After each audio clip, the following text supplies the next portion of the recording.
So good afternoon and welcome to Joe Martin Field, home of the Bellingham Bells. We've got West Coast League action for you here on our Sunday afternoon in the Great Pacific Northwest. Your Bells coming off of a pair of wins against the Victoria HarbourCats over the weekend, and Friday and Saturday taking wins of 7-2 and 5-2 being last night's victory to take the series. Now your Bells aim for a series sweep after clinching the number 2 seed in the playoffs with last night's 7-5 win. It was now 7 straight wins for the Bellingham Bells following their 7-5 victory over the Victoria HarbourCats last night. Bells held on to the 2-run victory despite a late surge by the HarbourCats. Victoria scoring 3 runs in the 8th inning. The Bells, though, at the start of the game shot out to an early 2-0 lead in the first inning after Ramanik Kebon set in 2 runs on a 2-out single. It established an early lead for Bellingham starter Rohan Kasanagadu, who went on to throw 4 scoreless innings while only allowing 1 hit.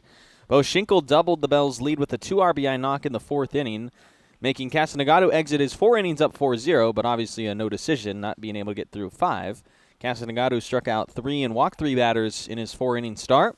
It was then Charlie Decker who took over for him in the 5th and 6th innings, allowing 5 hits for 2 runs, both of those coming in the 6th, to draw the score at 5-2. But in the bottom of the 6th inning, Bellingham responded with a 2-run inning of their own, as Nate Johnson doubled to drive in 2 runs, making the score 7-2 at the time. Gavin Hashey had a scoreless 7th inning, but his 15-inning scoreless streak ended in the 8th as the HarbourCats plated 3 runs against the right-handed pitcher on 3 hits.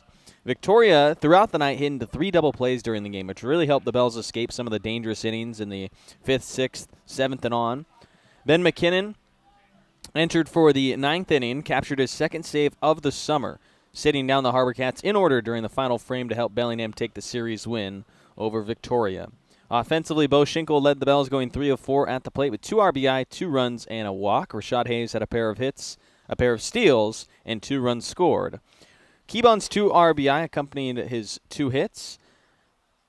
Bryce Johnson was 2 of 4 with a run in his return to the lineup. And now the Bells and HarbourCats will duel here at 1:35 today at Joe Martin Field. To finish off this 3-game series, the Bells will host the Edmonton Riverhawks for 3 games starting tomorrow. When we look around the West Coast League standings right now, as far as playoff spots locked up, in the north it's Wenatchee and Bellingham who know they are going to be in the postseason. In the south it's Walla Walla, Ridgefield, and Corvallis that know they're going to be there. Right now down south, it's the Walla Walla Sweets trying to earn a second-half victory. They're tied with the Corvallis Knights at 15-8 for the second half. The first-half champs were the Ridgefield Raptors, so they will get the 1 seed. And whoever wins this race, even Springfield in it at 13-10 in the second half, could potentially try and get their way into the postseason. 2 games back of Walla Walla and Corvallis with 4 games left to play for the league. It is the Portland Pickles right now, maybe on the bubble, though, 25-25. The Springfield Drifters, the only team that could knock them out by potentially winning that second half, with Portland being the 4 seed if the playoffs started tonight. Yakima Valley, Bend, and Marion have all been eliminated from playoff contention. In the north, the Apple Sox and Bells have their playoff spot locked up. If the playoffs were starting tonight, it would be Nanaimo as the 3 seed, Edmonton as the 4 seed, with the Victoria HarbourCats on the outside looking in at a postseason berth. Victoria, sitting at 26-24, are tied with the Kelowna Falcons for that 5th spot. HarbourCats do not have the tiebreaker over the Falcons, even though it doesn't matter because it's the 5th spot in. What is good for Victoria, they have the tiebreaker over Nanaimo and Edmonton, the 2 teams in front of them. So if they can try and just get even with one of those 2 teams, then they could get themselves into the playoffs via the head-to-head tiebreakers. In the north second half, the Wenatchee Apple Sox, 17-5. Technically still possible for the Bells to win the second half. 3.5 games behind Wenatchee for the second half title. The Edmonton Riverhawks, with their loss last night, have now been eliminated from that. That is what gave us the automatic 2 seed, because if Wenatchee does win the second half, the 2 seed in the playoffs goes to the full season standing second overall team in the division. That's us. That's the Bellingham Bells. But if the Bells also go on to win the second half, we get the 2 seed. So we have both those outcomes that get us there, meaning that we have already clinched. And we know that we're going to host a playoff game on August 9th, potentially August 8th, potentially August 9th, if necessary. The Bells will have Game 1 of a 3-game series on the road beginning the playoffs on Friday, August 7th. They'll come home for a 6:35 August 8th game for Game 2. That could be to take this series or to try and even it and push to a Game 3 on Sunday, which would be a day game a week from today. starting at 1:35 in that Game 3 here at home. And then it's the division championship in the playoffs that is on the 11th, the West Coast League Championship on the 13th of August. Still lots to play for both these teams. Although Bellingham does have their postseason spot locked up, there's still a chance that, hey, if we win these next 4 games and Wenatchee loses their next 3 or 4 games, we could overtake them for the top overall seed in the North, meaning that although the Apple Sox already have the 1 seed locked up from the first half, the way the West Coast League playoffs work, once you get out of the first round, everything is based on overall standings. So the first round is determined seeding-wise by the first and second half champs. That's who gets the 1 seed and the 2 seed. The first half champ gets the 1 seed. Second half champ gets the 2 seed in the playoffs. Opening round, that is. So that would mean that Bellingham as the 2 seed, we're going to host the number 3 seed.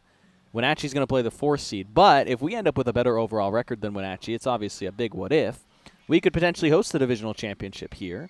So that's still in play for Bellingham. And then also when you think about just overall in the league, right now when you look at the entire West Coast League, the Bells sit in front of the Walla Walla Sweets, which are the top of the South Division. The Sweets right now a 30-20 record, 3 wins behind Bellingham. So 1 win today gets things done, and hopefully thinking that if the championship game is where the Bells end up at the end of the season, if they're in it, we're going to be hosting whatever South Division team, because there's no South Division team with a better overall record than us. So the Bells still got stuff to play for, even though we have the playoffs locked up. And we also have a role to play in just regards of knocking teams out of postseason contention. I mean, right now we've handed Victoria 2 straight losses, and they're on the outside looking in at the playoffs. So a lot can change over the next couple days. We're excited that we have all the games here at home, so we get to kind of take you on this journey with us towards the playoff race. We've got a 1:35 start time tonight. Bells are about to be taking the field, so we'll take a look at the starting lineups. First for the visiting HarbourCats, entering this one at 26-24, tied for 5th in the North Division right now. David Cron is going to be the leadoff man at second base for Victoria. Jacob Silva going to do the catching in the 2 spot. Logan Shepard will DH batting 3rd. Roan Klein in center field, getting the start as the cleanup man. Michael Rada follows him at first base, with Brody Gagan for the right fielder batting 6th. Aiden Rice is the starting 3rd baseman, batting 7th in the order. Evan Bilter, we get our first look at him, the left fielder tonight in the 8th spot. And then Riley Quack, the starting shortstop, finishing the 1 through 9 lineup for the HarbourCats. Jeremiah Arnett has been an awesome pitcher for the HarbourCats this summer. He'll face the Bellingham Bells lineup, which is led off by Ramanik Kebon. Kebon in left field tonight, followed by the shortstop, KG Hattori. Noah Cassidy going to DH and bat 3rd, with Nate Johnson taking first base in the cleanup spot. Matt Churchill, the catcher, bats 5th, with Austin Bash, our first look at him out of New York University. We'll get the start in center field as Bo Schinkel heads to the bench. Tyler Peschke back in the lineup. He's your starting 3rd baseman tonight. Ty Rusko, a familiar face back from earlier in the season. He's back in the Bells uniform and gets the start at second base in tonight's game, with Bryce Johnson finishing off the lineup in right field. Cole Laubach is the starter for the Bellingham Bells.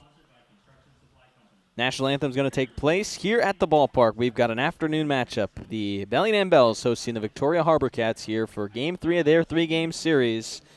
When we come back, it's first pitch from Joe Martin Field.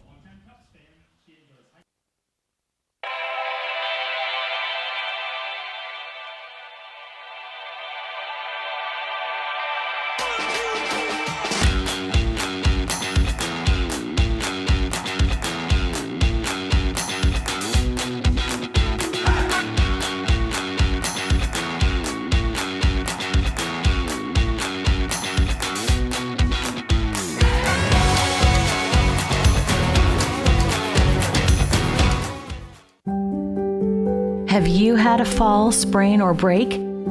Skip the emergency room and go straight to the experts, Proliance Pacific Rim Orthopedic Surgeons. With walk-in, same-day orthopedic care, you won't have to wait for the treatment you need. And to better serve our community, we've extended our walk-in clinic hours, 1 to 8 p.m. Monday through Friday and 9 a.m. to 5 p.m. on Saturdays. Proliance Pacific Rim Orthopedic Surgeons. Need a break from everything? Escape to a place where anything is possible and the fun never stops. At Silver Reef Casino Resort, you'll discover world-class dining, championship-caliber golf, a full sports book and bar, over 1,000 top-rated slots and table games, and so much more. Come join the fun and see why we've been consistently rated one of the region's top destinations. Visit silverreefcasino.com to book your stay and discover all the exciting events and promotions we have in store for you. Silver Reef Casino Resort, located off I-5, exit 260. At Judd & Black, great value comes with expert assistance. We're your hometown appliance store where you can expect top-notch service and a wide selection of quality brands. When you walk into a Judd & Black showroom, you can expect to see a very friendly face that's ready to help and figure out what you need. Enjoy a shopping experience big box stores can't offer. Talk to an appliance expert at your hometown appliance store for over 85 years. Judd & Black. What's up, Bells fans? Dr. Amar here from Everstrong Therapy, the sports and performance physical therapists and rehab professionals right here in Bellingham. We are so proud to continue being the official training and rehab partner of the Bellingham Bells, making sure our boys are safe and moving their best throughout the season. So remember, when you're ready to rehab like a professional athlete, come see us at Everstrong and we'll see you soon. Thanks so much, stay ever strong, and go Bells.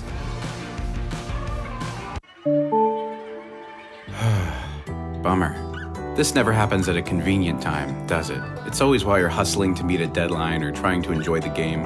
If only there were a way to outsource this and get back to what you were doing. Well, as a matter of fact, there is. Team Technology is local and employee-owned, balancing ease of access with security and compliance for the cloud and on-premise systems of small and large businesses alike. Connect with Team Technology and see how technology is easier with a team.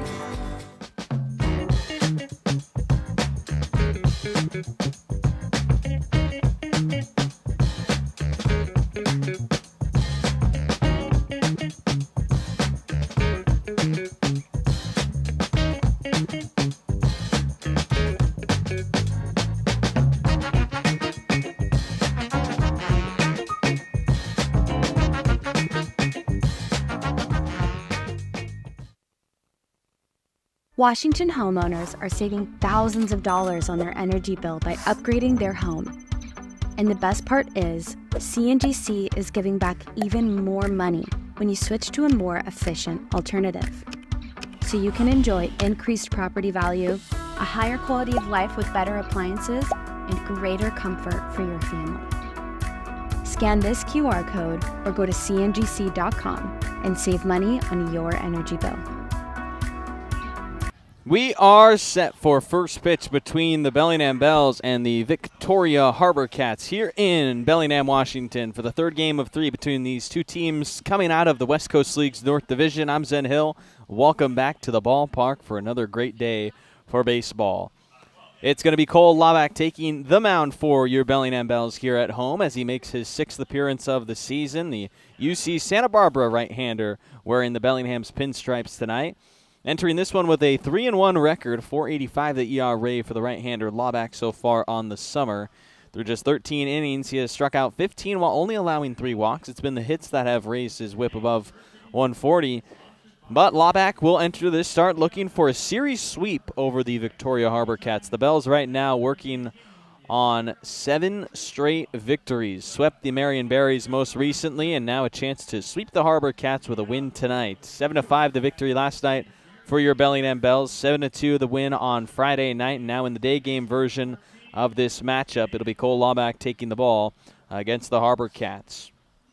Victoria right now on the outside looking in at a playoff spot. The Bells already have their number 2 seed locked up for the postseason, so we will see how things go the rest of the way.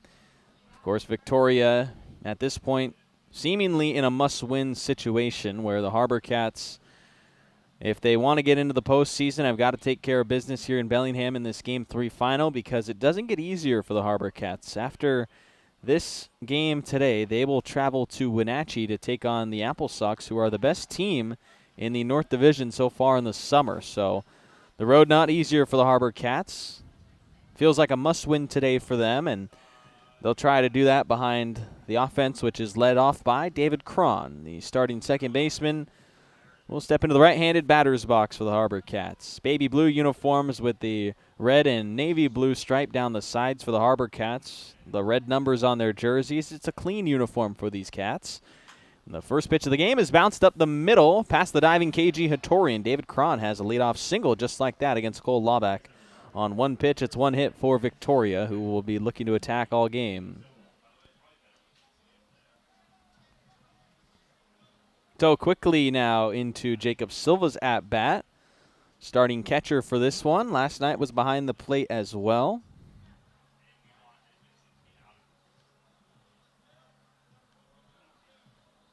So Silva will bat here with a man at first. Early base runner for the HarbourCats. That pitch gets to the backstop and wasn't a hit by pitch. The batter, Silva, had thrown his bat, acting as if he was ready to go to first base, but it looks like it was a foul ball. So the base runner is going to go back to first.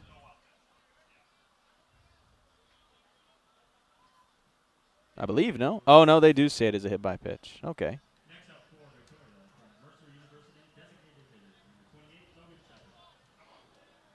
So it is a hit by pitch, single and a hit by pitch on just 2 tosses from Cole Laubach, the starter, who now has 2 base runners against him.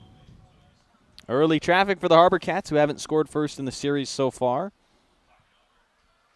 It's Logan Shepard next up, taking the first pitch for ball 1. 88-mile-an-hour fastball just away. 88 miles an hour from Laubach, about where that velocity sits at for this right-hander. I've seen him throw harder, though. Comes home in a 1-0. Gets a speed up above 90 there as he missed on ball 2. That one, a call that definitely did not go the right-hander's way. Man, on the we obviously have a TrackMan data here at the ballpark, which provides a strike zone. It's obviously not a completely accurate strike zone, but that one did not go Laubach's way. And he'll get the swing and miss on Shepard to get his first strike now for 2-1.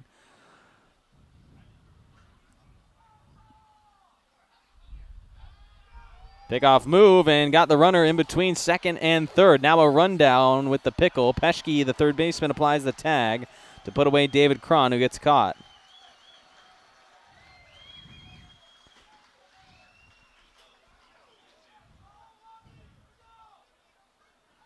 That's one way to get your first out of the game. Cole Laubach has now 1 out and a runner at first, wiping away the man in scoring position for Victoria.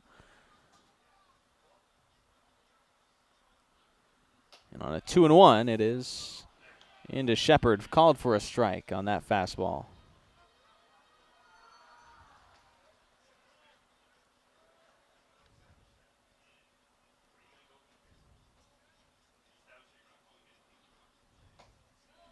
No chase on that pitch wide from Laubach. He's got a pair of fastballs, a breaking pitch. Throws there and get himself in a 3-2 count. The UC Santa Barbara right-hander. This year, Laubach, just 2 appearances for UC Santa Barbara.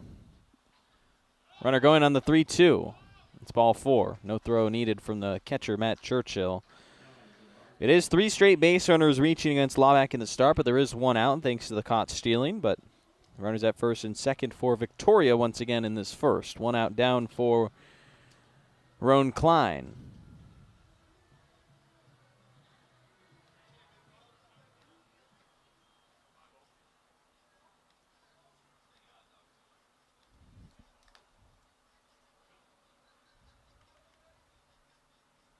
Laubach coming home to the lefty batter, and runners thought about taking off. Now they will go. The throw from Churchill into second. A slide around from Shepard to get in safely.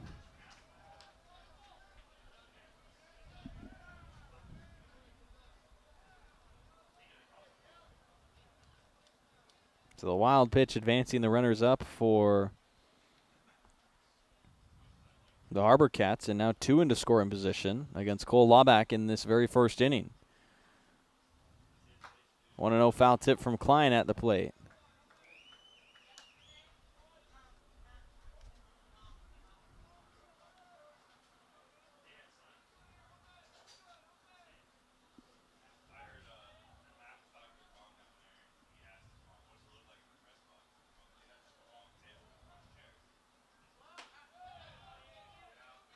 1-1 miss from Laback, ball 2.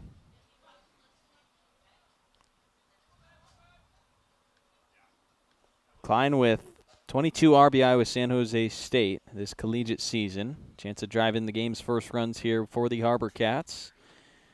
It will offer around at the 2-1 pitch, so now an even count. 2 balls, 2 strikes. Runners at second and third for Victoria.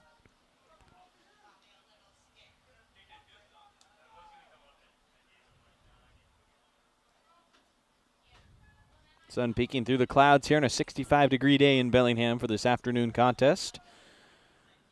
2-2, swing and a miss. Laback gets a strikeout for a much-needed second out with 2 in scoring position now. Just 1 out away from escaping the first, as he gets the punch out of Roan Klein to put 2 down for Michael Rada.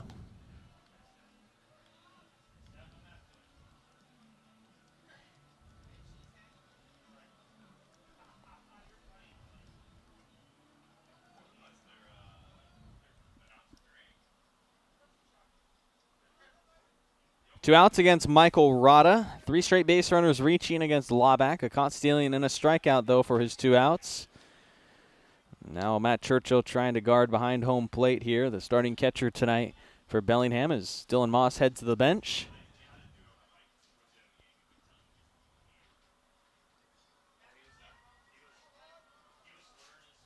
One 1-0 is the count. Bouncing ball. Laback gloves it. He'll throw home. And now runners caught between third and home plate. Churchill running him down will apply the tag. Laback only needed the 1 out at first, but now realizes that, hey, he's out of the inning, and it worked. Didn't have to go home with it, but it ended up getting the out. And Laback will have a scoreless first as we go to the bottom of the first inning. Bellingham's bats coming up next.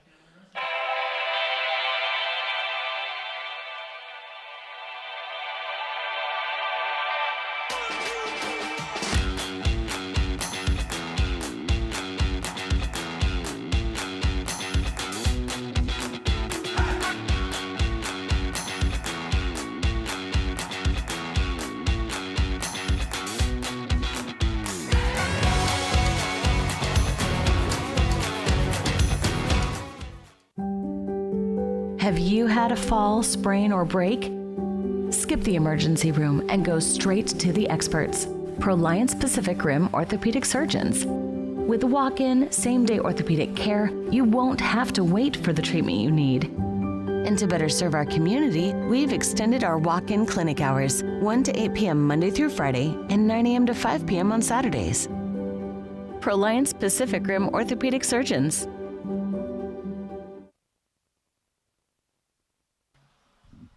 Into the bottom of the first inning here in Bellingham. It's the Victoria HarbourCats on the road facing the Bellingham Bells for game 3 of 3 as we close out this regular season here at home. Just 4 games left, including tonight's contest, and we get a look at Victoria's starting pitcher. It is Jeremiah Arnett, and man, has he been good for these HarbourCats on the summer. 9 appearances with a 5-1 record, racking up a total of 46 2/3 innings.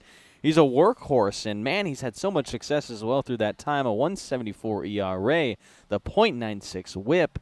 This is a right-hander that the HarbourCats are glad is on the mound in a must-win game for Victoria. 62 strikeouts to just 13 walks, and it's safe to say that Bellingham's batters potentially in danger against this right-hander from Rice University. Romanick Kebon to step up to the plate first for Bellingham. New leadoff batter tonight as Rashad Hayes is on the bench. Been the leadoff guy throughout this series, but Kebon had himself a productive night in last night's game, picking up 2 RBI on 2 hits. So now he will bat as the leadoff man for this day game. Kebon, the batting average nearing 300 now, still just a small sample size. So big nights like last night can really vault that batting average up to a 295 for him as he plays in his 15th game of the summer. Second straight year in the WCL playing for the Bells. Postseason hero last year, and going to need him down the stretch as well, losing Jaden Jackson after Friday's game. At left field spot now belonging to Kebon over the last 2 nights.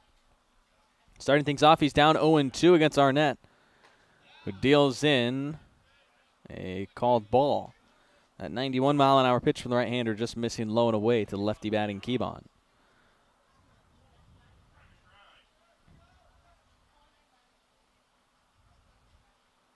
One ball and 2 strikes. Fouled away from Keybon. Keybon, the commit to the University of Washington. Good contact guy to have in your leadoff spot. Hit .342 with the University of Nevada this past collegiate year. Hit .364 with Bellingham last summer, where he was more of a bottom of the order to middle of the order hitter. 1-2 on him, turns even. 2 balls, 2 strikes.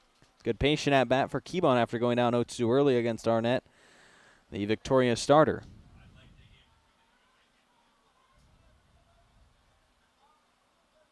2-2. A high miss for ball 3. Now a full count on Keybon. Quality at bat here for the left fielder to start off the bottom of the first inning. Victoria did not score despite having 3 base runners reach against Laubach in the first. Now a payoff pitch from Arnett to Keybon. Swing and a miss for a strikeout as Arnett takes Keybon's lunch money for the first out.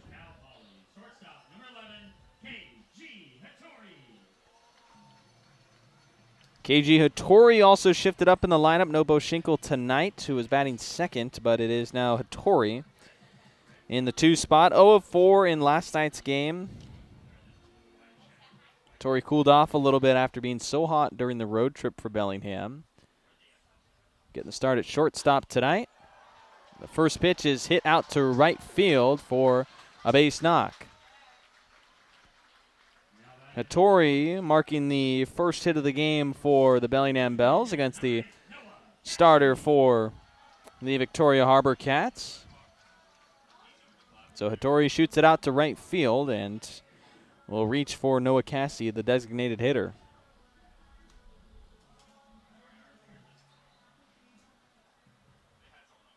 Cassie DHing after being at first base in last night's game. 1 of 3 at the plate with the run scored for him. First pitch sends it out to left field as it gets down for another hit. Couple hops towards Bilter in left. 88 miles an hour off the bat of Cassie for back-to-back knocks with 1 out in the first inning. Bells have scored in the first inning of both of these games in the series. 1 on Friday in the first, 2 last night. Both wins leading. Both of those early runs led to wins for Bellingham. Now they'll try and do it again in the bottom of the first. Nate Johnson batting. Been productive in that cleanup spot during this series. 2 RBI with his double last night. Picked up the RBI that did give the Bells the early 1-0 lead on Friday.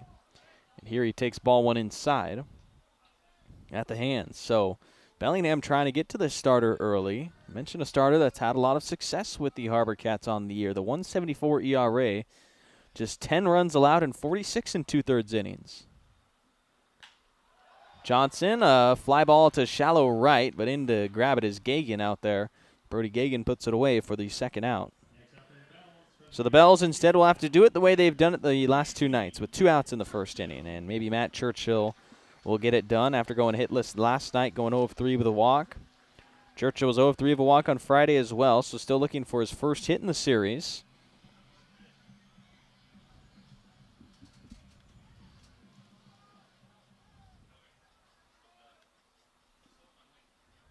Churchill, the catcher tonight for the Bellingham Bells. Batting with runners at first and second, 2 outs.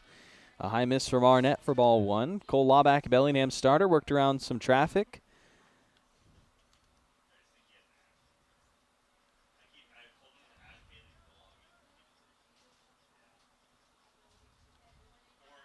Churchill out to left. That one headed into the corner. Coming in is Hattori to score. It gets into the corner where Bilter has it. Cassie rounding third to score. Churchill pulling up at second. It's a 2 RBI double for Matt Churchill, and another early lead established for the Bells.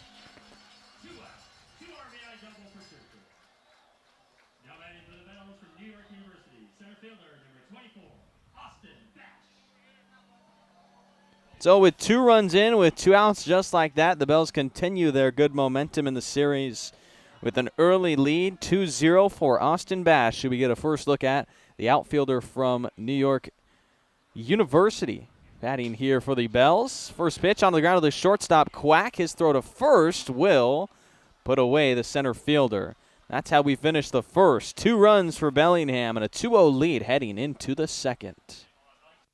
Need a break from everything? Escape to a place where anything is possible and the fun never stops. At Silver Reef Casino Resort, you'll discover world-class dining, championship caliber golf, a full sports book and bar, over 1,000 top-rated slots and table games, and so much more. Come join the fun and see why we've been consistently rated one of the region's top destinations. Visit silverreefcasino.com to book your stay and discover all the exciting events and promotions we have in store for you. Silver Reef Casino Resort, located off I-5, exit 260. At Judd & Black, great value comes with expert assistance. We're your hometown appliance store where you can expect top-notch service and a wide selection of quality brands. When you walk into a Judd & Black showroom, you can expect to see a very friendly face that's ready to help and figure out what you need. Enjoy a shopping experience big box stores can't offer. Talk to an appliance expert at your hometown appliance store for over 85 years. Judd & Black. When pain or injury slows you down, Peace Health Orthopedics, Sports Medicine, Foot and Ankle, and Trauma Services are here to help. Our experienced orthopedic team cares for bones, joints, and muscles, offering personalized treatment and same-day appointments. From everyday aches to unexpected injuries and joint replacement, Peace Health helps you move better, feel stronger, and get back to your life. Learn more about Peace Health Orthopedics at peacehealth.org. That's peacehealth.org. Into the second inning of our ball game between the Bellingham Bells and the Victoria HarbourCats. Right now it's your Bells up 2-0 after another first inning characterized by, well, the Bellingham Bells being able to put together early runs. Bells get the early runs with a 2 RBI hit coming off the bat of Matt Churchill.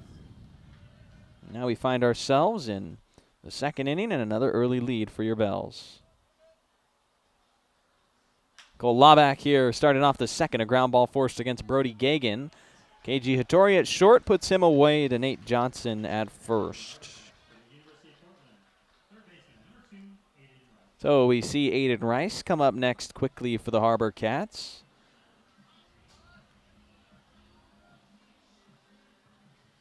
Rice batting .222 for the HarbourCats this summer. Plays in his 11th game. Laback, the right-hander, missing inside to him on the first pitch.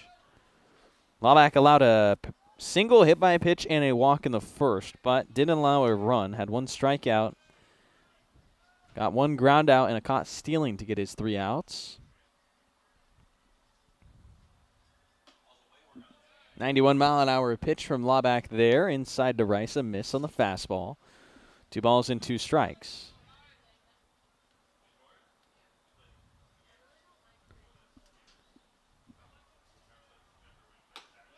That one right down the middle for strike 1 against Victoria's third baseman. So it's now 2-1. Bilter on deck for the HarbourCats with 1 out. It's another inside miss to Rice, 3-1. Rice did not play for the University of Portland this collegiate year. Gets his 10th start of the summer for Victoria, 11th overall appearance for the HarbourCats. Starting at third base, and on a 3-1 pitch to him, he takes his second strike, and now a full count.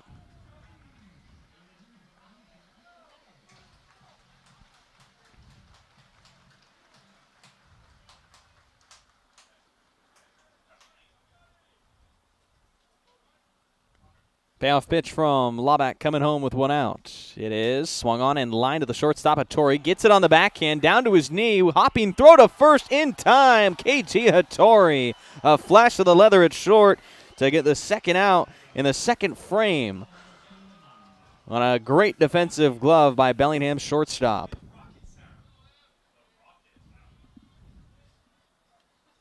Evan Bilter will bat next after that web gem from Hattori at short. He's now got both the outs in the inning. Bilter batting here out of Colorado School of Mines, committed, though, to the University of San Francisco. Bilter taking a first pitch high and a miss for ball 1, the fastball from Laback at 91 once again. 1-0, pop back foul.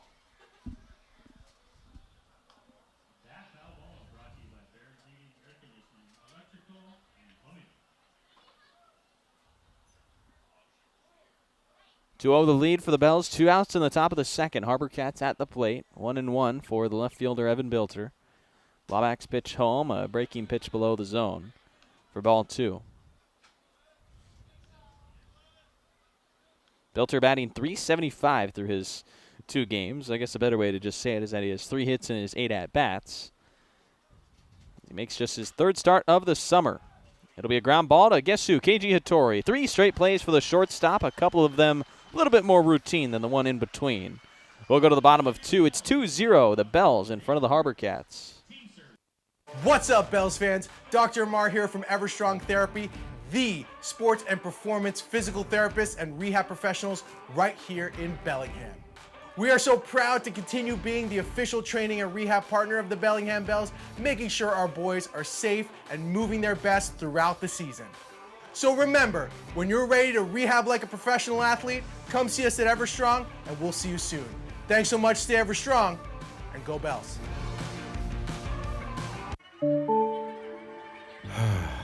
Bummer.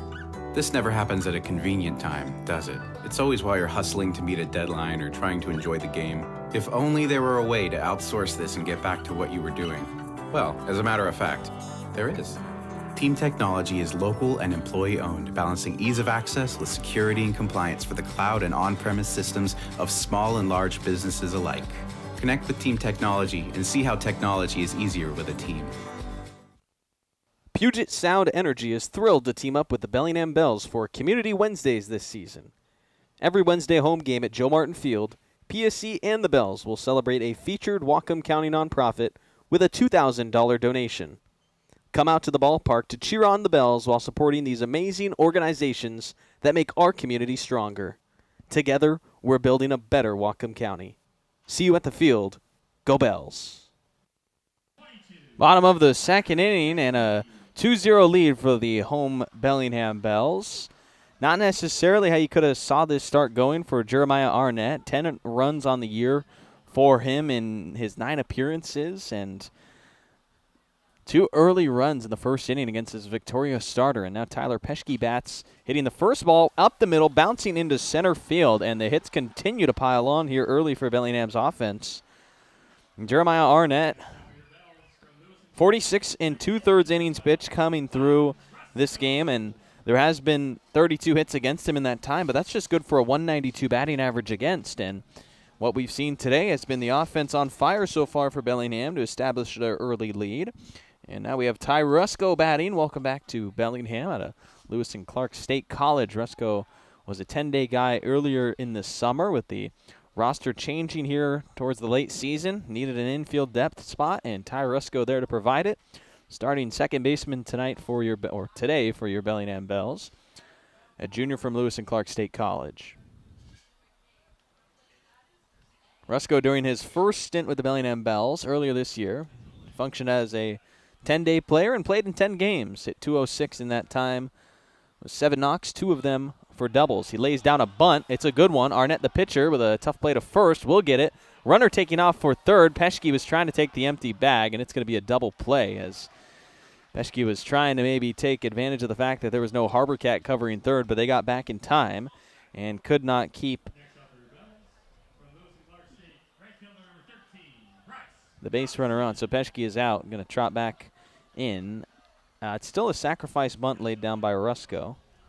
And then it's going to be 1-3 put out on him for the first out, then a 3-5 put out for the second out. Bryce Johnson up. Swing and a miss for him at strike 1. The right fielder also out of Lewis and Clark State College. Bryce Johnson on the summer batting a crisp .293 as he hits this ground ball to the third baseman. Low throw, and it can't be picked by Rada at first. So Rice will pick up the error. That throw was well in front of the base runner Johnson, and it's the first error of the game on E5.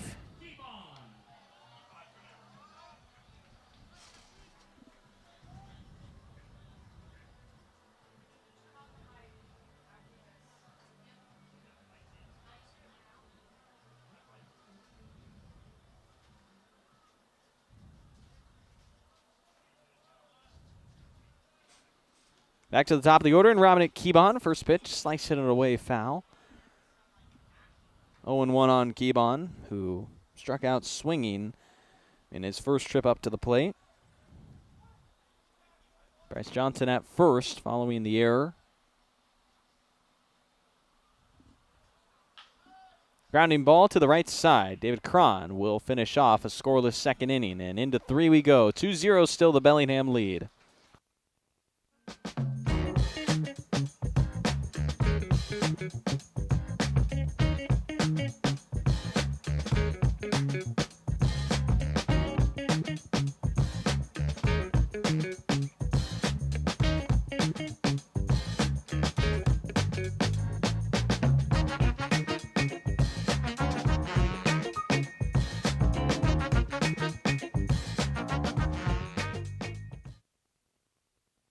Washington homeowners are saving thousands of dollars on their energy bill by upgrading their home.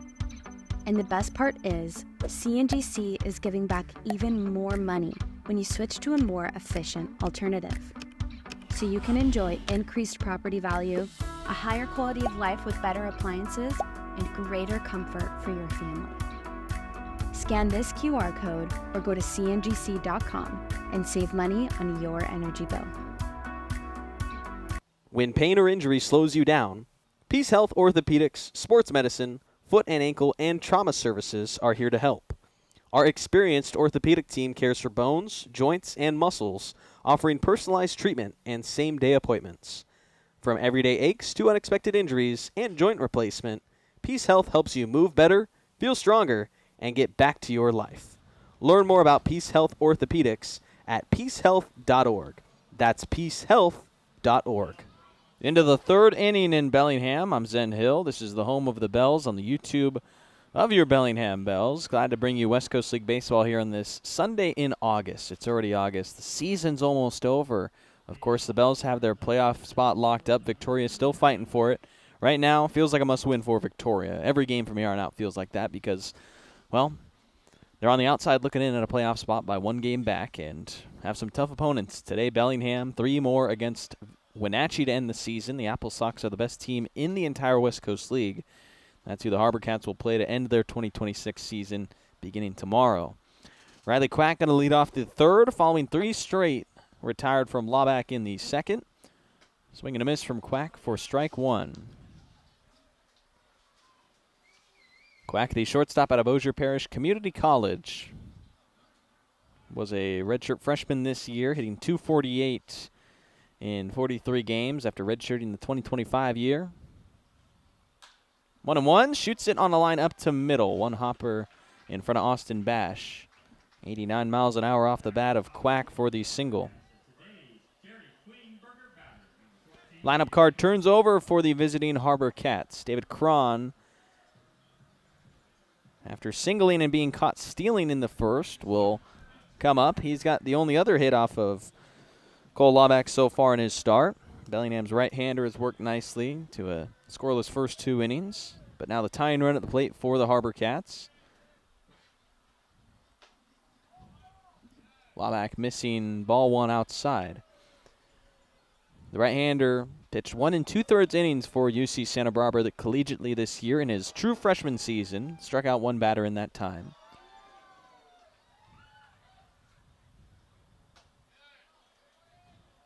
Two straight misses to begin the at-bat against Victoria's leadoff man the second time through here. Laubach came out of Valley Christian High School in California to UC Santa Barbara. Pickoff throw to first base, and it gets away from Johnson.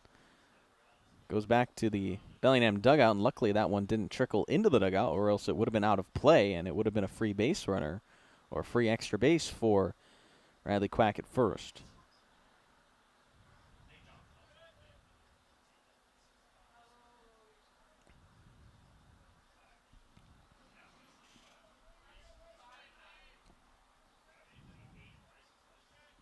Two 2-0 count on David Cron. Laubach's pitch with no outs. Hit foul for strike 1 up and over home plate.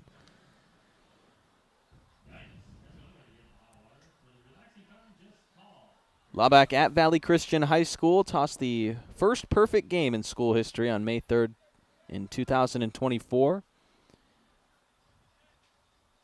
That year was the West Catholic Athletic League Pitcher of the Year as well. This ground ball is hit to Peschke off of his glove, so that takes away the double play chance, but he will secure the one out at first base. So not an error, but just a 5-3 putout against Cron, and HarbourCats avoid a potential double play in the third and have just one out and a runner at second. Last night, the HarbourCats seemingly couldn't get away from the double play ball. Michael Rada especially was the guy who was getting abused by it. 3 double plays he hit into last night, a 4-5-3 or a 5-4-3, 4-6-3, and a 6-4-3 double play. One out and a runner at second for Jacob Silva. Silva out of UTSA, the University of Texas at San Antonio, Division I school. .297 average for him in 43 games, hitting 6 doubles and 4 home runs collegiately. Helped the Roadrunners to a 38-20 record this past season, going 17-10 in the American Athletic Conference. HarbourCats a good mix of Division I guys, as well as some JUCO guys, as accompanied by some NAIA program players, as this broken back grounder is to the right side for Nate Johnson, and he will take it himself to first base unassisted, but the runner from second, Quack, does move up another 90 feet to third. He will be at third base with 2 outs following that grounder from Silva.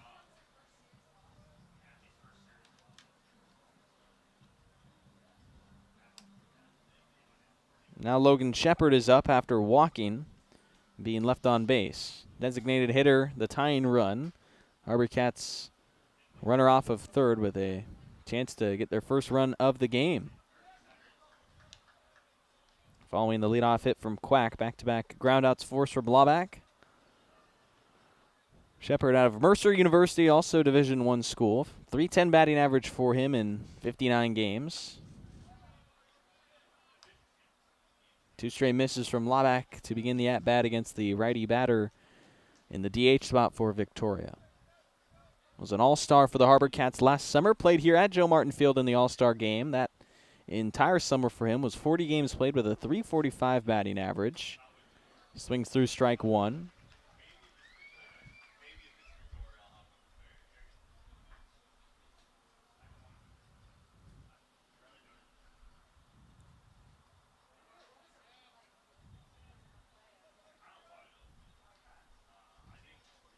Two and 1 count with 2 outs on Shepard. Man at third still for Victoria. They're down 2-0. Shepard looks at strike 2. It's dropped in the heart of the plate. The breaking pitch from Laback. 2-ball, 2-strike count. 1 strikeout only for Laback so far in his start. Deuces wild in the top of the third. 2 balls, 2 strikes with 2 outs on the number 28 Logan Shepard. 2-0 Bellingham's lead. Swing and a miss from Shepard. He chases for strike 3, and Laback has 3 scoreless frames to begin his start, and it's 2-0 heading to the bottom of the third.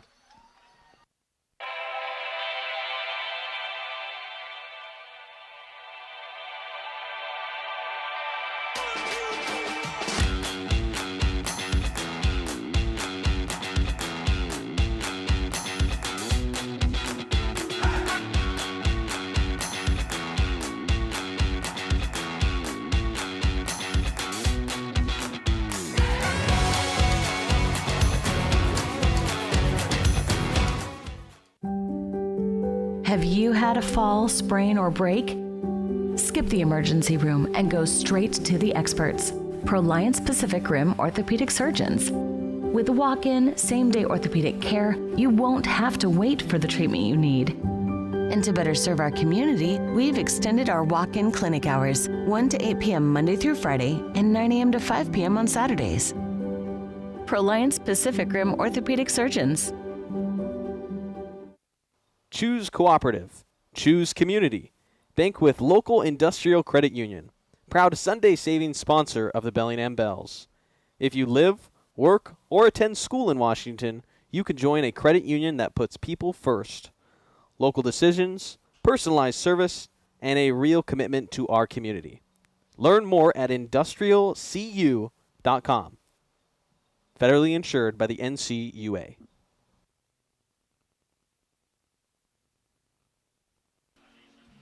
Into the bottom of the third inning at Joe Martin Field. Still 2-0 your score with the Bells in front of the visiting Victoria HarbourCats. A sweep in play today for the Bells should they win against Victoria following 2 victories on Friday and Saturday, 7-2 and 7-5 score lines. Keiji Hattori leads off the bottom of the third, taking strike one to begin his at-bat against the starter, Jeremiah Arnett for the HarbourCats, who so far has allowed 4 hits for 2 runs. Now faces Hattori, who tagged him for a single in the first. Hattori later scored in that 2-run inning. Late swing from the shortstop for strike 2. Some great defensive plays from Hattori so far in the game. Trying to add to his 1-for-4 start in this afternoon slate contest against the HarbourCats.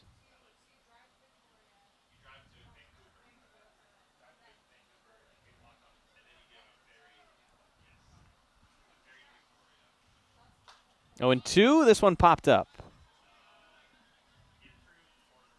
It'll be the shortstop Quack putting away Hattori on the fly ball to the infield.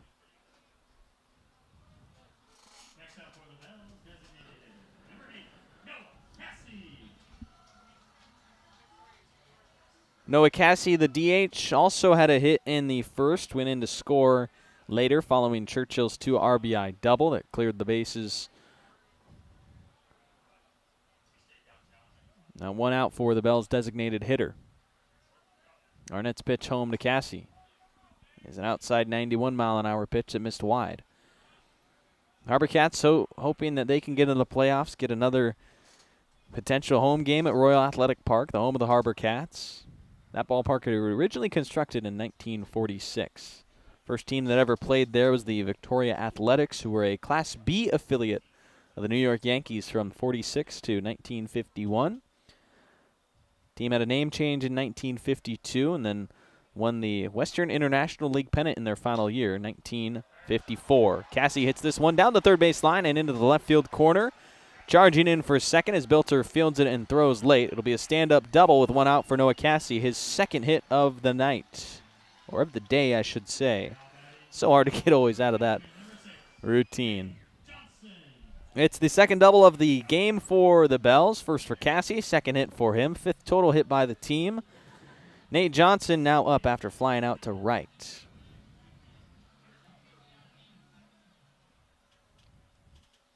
The modern-day version of Royal Athletic Park was rebuilt in 1967. There was a large fire at the original site.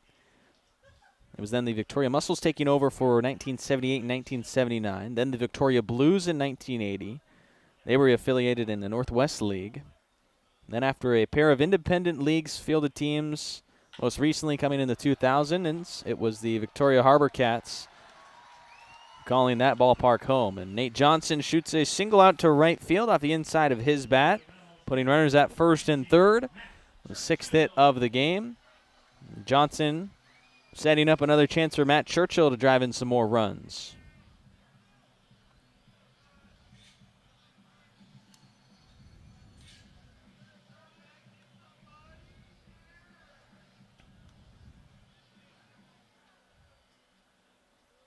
Churchill doubled for 2 RBI in the first, establishing the 2-0 lead that Bellingham holds. Now with 1 out, runner at third, a good opportunity to add to it. A high fastball will be non-competitive, though, to the catcher to begin the at-bat for ball 1.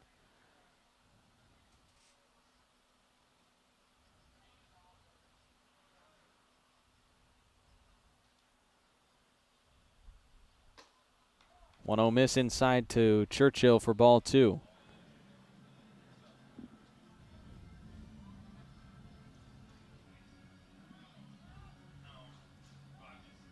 Six hits off the starter Arnett so far tonight.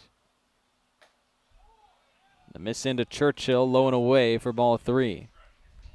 Yet to see a strike, and Austin Bash waiting on deck. Walk isn't the worst result for the HarbourCats. Would load the bases, but put a force out at every single back of the infield.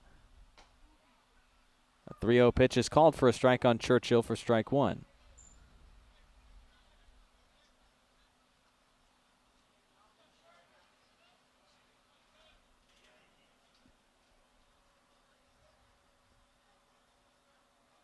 The 3-1 pitch to Churchill. Fouled away, and now a full count. Fastball outside that Churchill had to stretch for and tipped it off the edge of his bat for strike 2. So now 3 balls and 2 strikes with 1 out.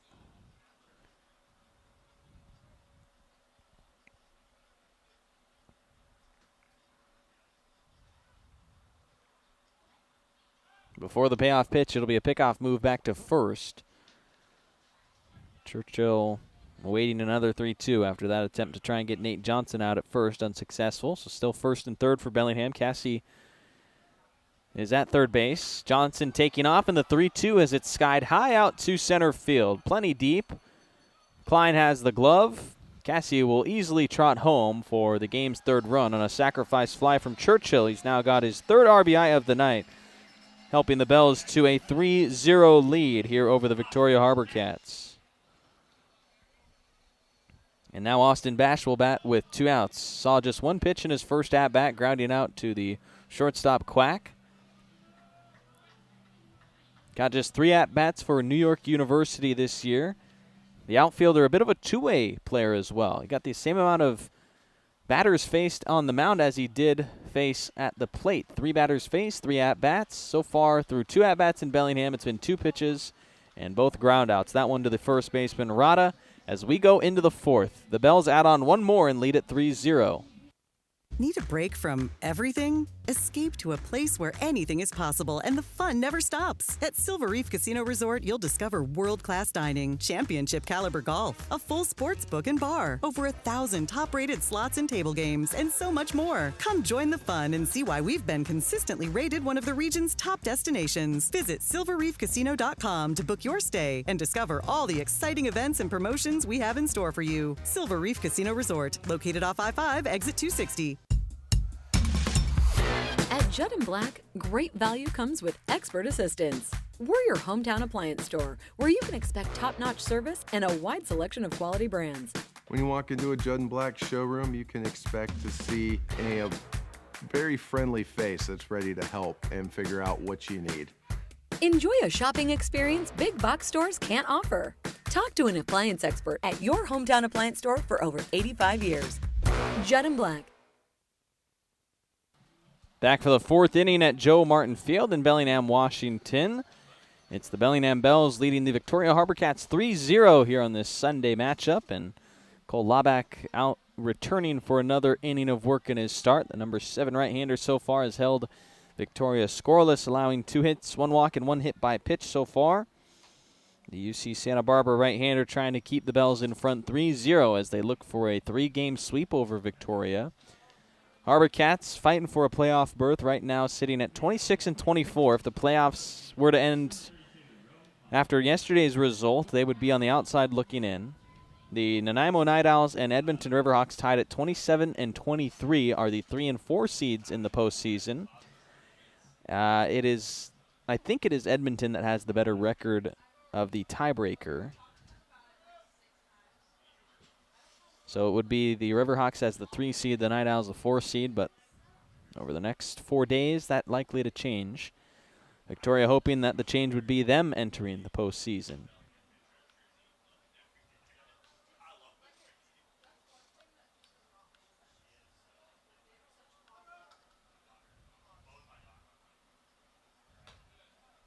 Rowan Klein leading off the top of the 4th for the HarbourCats, starting off with a 2-0 count after a pair of misses from Laback.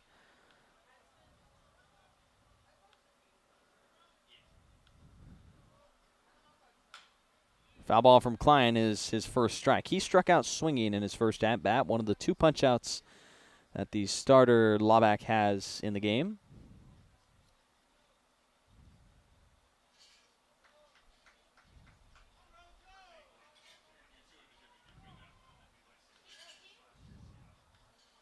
Two and one now from the right-hander. Way wide for ball 3.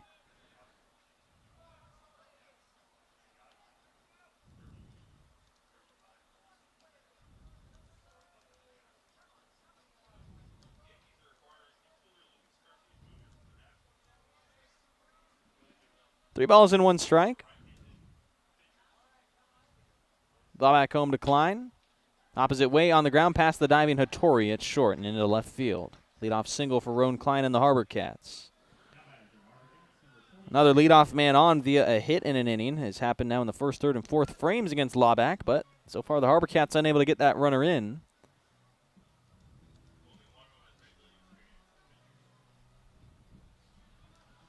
Michael Rada going to bat here, just trying to avoid any double plays. Talked about last night, hit into 3 double plays as part of an 0-4 night.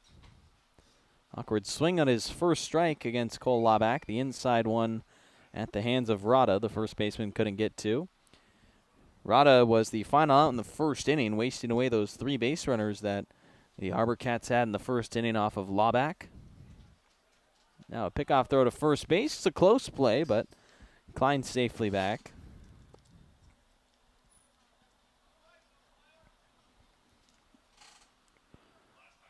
Here's an 0-1. Foul ball puts Rada down 0-2.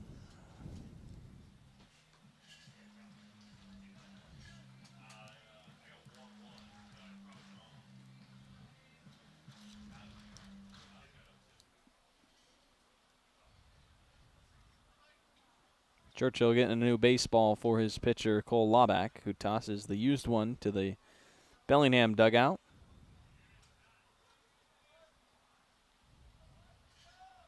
No balls and 2 strikes on Victoria's first baseman with a runner off of first. Inside of the bat, back to Laback, to second to Hattori. He goes to first. Michael Rada has the double play bug, that time a 1-6-3 double play, turning it for the first 2 outs in the fourth. Rada has now hit into 4 double plays in his last 6 at-bats, as he puts away the first 2 outs in the fourth inning and brings up Brody Gagan, grounded out to Keiji Hattori at short, his first time up. Gagan out of Shoreline Community College, hit .246 collegiately this year. Foul ball for strike 1 against him. That was across 32 games with Shoreline. Gagan playing third base and in the outfield. Of his 31 hits, he had 6 doubles, 1 triple, no homers, scoring 11 times on 31 hits and only driving in 14 RBI. Of course, those 2 stats, somewhat of a team-related stat. Gagan down 0-2 after that one, placed by Laback in the strike zone. No balls and 2 strikes.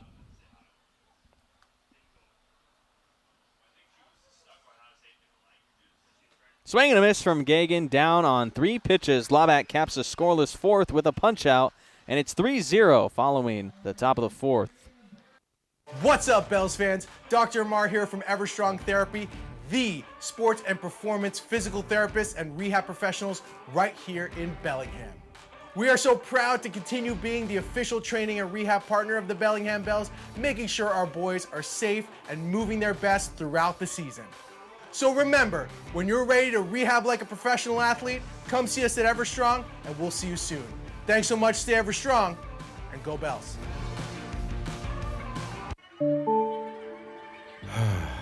Bummer.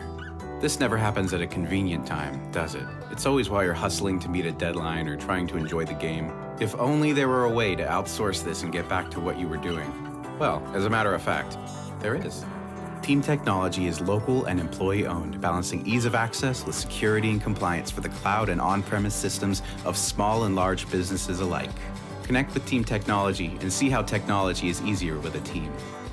Puget Sound Energy is thrilled to team up with the Bellingham Bells for Community Wednesdays this season. Every Wednesday home game at Joe Martin Field, PSC and the Bells will celebrate a featured Whatcom County nonprofit with a $2,000 donation. Come out to the ballpark to cheer on the Bells while supporting these amazing organizations that make our community stronger. Together, we're building a better Whatcom County. See you at the field. Go Bells.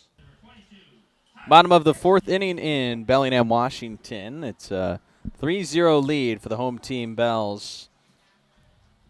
Tyler Peschke will do the leading off for Bellingham as we go into the bottom of the fourth. Peschke of the current roster right now, the most games played on the team. This will be his 45th start of the summer. getting it tonight, and so far has already got a hit to his name. Playing third base as well with a put out on defense.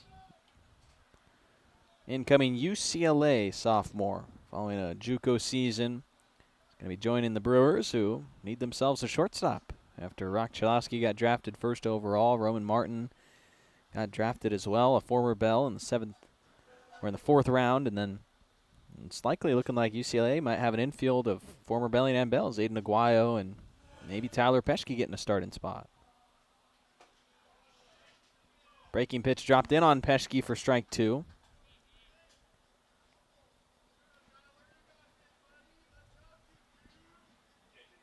.44 hits for Peschke in 45 games after his single in the second inning. Now his second at-bat here in the fourth. There's a 1-2 count, and he swings and misses for strike 3. Second punch out for Jeremiah Arnett, his first strikeout since he sat down Keybon, the leadoff man of the game. We will get another look at Tyre Rusko.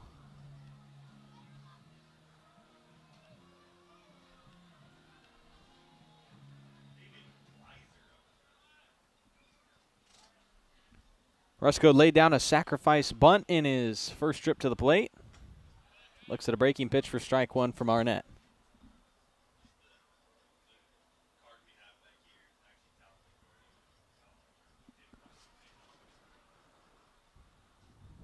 Oh, 0-1 got off the inside of Rusko's bat. The third baseman, Rice, ranging to his left, just off the left side of your screen in foul territory. It'll be Rice making the catch to put away Rusko for the second out.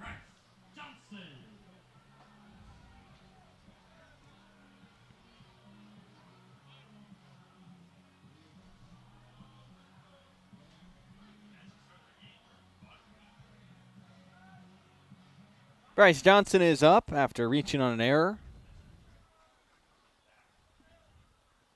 Batting with 2 outs here in the bottom of the fourth as Arnett comes home to him. 90-mile-an-hour fastball gets strike 1 on Bryce. Second Bellingham Bells summer for Bryce Johnson. Third overall WCL season. Played with the Nanaimo in 2023, the Bells in 2024. Out to right field off of Johnson's bat. That's going to drop in for a base hit to him. After 2 hits last night, Johnson now has his first of this game. Extending the fourth inning to Dominic Keybon with 2 outs. Top of the order comes back up to bat.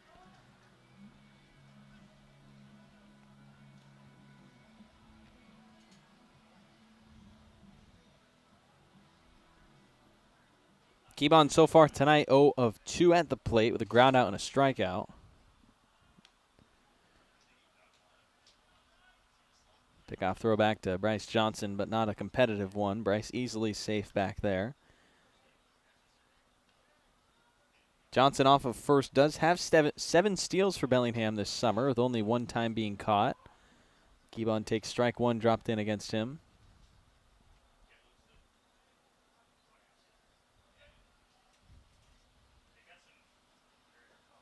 Bells have their postseason spot locked up. You're wondering who's going to be the postseason hero. Last year, Dominic Keybon was that guy, delivering the walk-off hit that the Bells needed in a 13-inning game against the Wenatchee Apple Sox to take the opening round of the playoffs. Keybon throughout the postseason batted .500 through 5 playoff games for Bellingham, including 5 RBI across that time. That included, of course, the walk-off RBI over the Apple Sox in the divisional series. How the West Coast League playoffs work are a 3-game divisional series to open the playoffs. That's what the Bells are going to be hosting on the 8th. It'll be Game 2 the 8th. Game 1 is on August 7th for that opening round playoffs. And then you have Game 3 on August 9th if needed in the best of 3. From there on out, it is a winner-take-all divisional championship and a winner-take-all West Coast League championship. This grounder from Keybon is not a ground ball. It went off the foot of him, so it's a foul ball. Rada, the first baseman, had fielded it. The divisional championship game set for August 11th. That's on a Tuesday. Then the championship on the 13th. That's a Thursday. Bells could have a chance to host those rounds should Wenatchee be eliminated or if the Bells overtake Wenatchee, but that would take Bellingham winning every single game for this game and then the next 3 that we have against Edmonton to finish the regular season, and then it would take Wenatchee losing all of theirs today against the Kamloops North Paws, and then 3 straight against the HarbourCats, who you see today. 3-2 runner going on the 2-out pitch. The early jump from Johnson applied with the full count and 2 outs.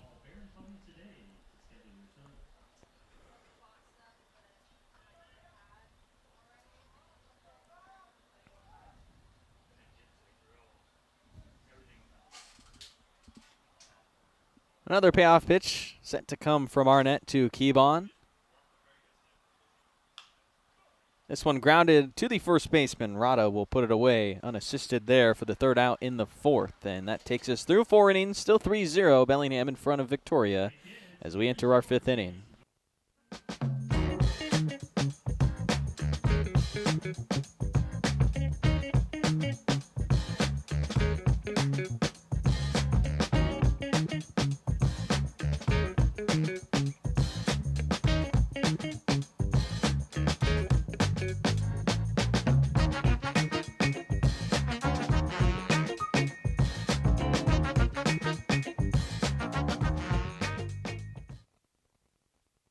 Washington homeowners are saving thousands of dollars on their energy bill by upgrading their home. And the best part is, CNGC is giving back even more money when you switch to a more efficient alternative. So you can enjoy increased property value, a higher quality of life with better appliances, and greater comfort for your family. Scan this QR code or go to cngc.com and save money on your energy bill. When pain or injury slows you down, Peace Health Orthopedics, Sports Medicine, Foot and Ankle, and Trauma Services are here to help. Our experienced orthopedic team cares for bones, joints, and muscles, offering personalized treatment and same-day appointments.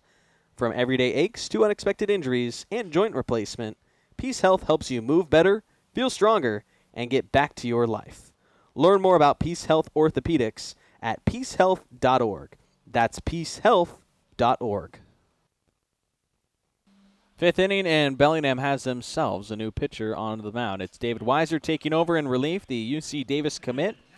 Most recently pitched collegiately with Stanford, but he is committed to the new school. Weiser coming in for the Bellingham Bells to relieve Cole Luback, who finished 4 scoreless frames, allowing 3 hits and 1 walk for no runs, had 3 strikeouts, 1 hit by pitch. David Weiser inheriting the 3-0 lead in the 5th inning as he'll make his 10th appearance of the year. Did start 1 game, but out of the bullpen for the 9th time. Through 22 1/3 innings with Bellingham this summer, Weiser has thrown a .363 ERA with a 1-0 record. Got a chance to earn himself his 2nd victory today, should the Bells remain in front, as he takes over in the 5th inning, following the 4 innings by the starter. Aiden Rice to lead off for the HarbourCats, down 3-0. First pitch is strike 1 on Aiden Rice.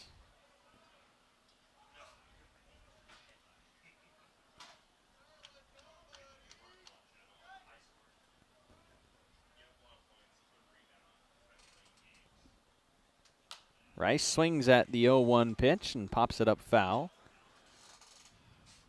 Backing out of play.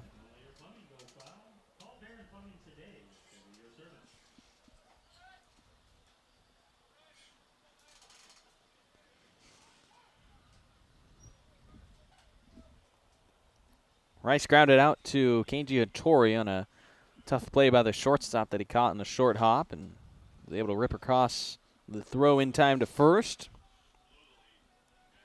Defensive highlight so far of the game for Bellingham. Rice in a 1-2 count after that miss from Weiser. Wastes that pitch on the 94-mile-an-hour fastball away. Now the right-hander home with no outs. Swing and a miss from Rice, and Weiser has a welcome strikeout for his first batter faced in relief. So he sits down Aiden Rice. 31 strikeouts now for Weiser on the year in 22 2/3 innings. 31 Ks to 15 walks for this right-hander, who at Stanford this past year only faced 3 batters in 1 appearance. Didn't allow anything and had 1 strikeout for the Cardinal, but is going to head to UC Davis for his sophomore season. transferring away, and now facing Bilter. It is strike one on a foul ball away from him. Evan Bilter had a .410 batting average with Colorado School of Mines this year. He was honorable mention All-America, first team All-Region as well. NCAA Division II with the Ore Diggers. He's headed to U of San Francisco for his senior season.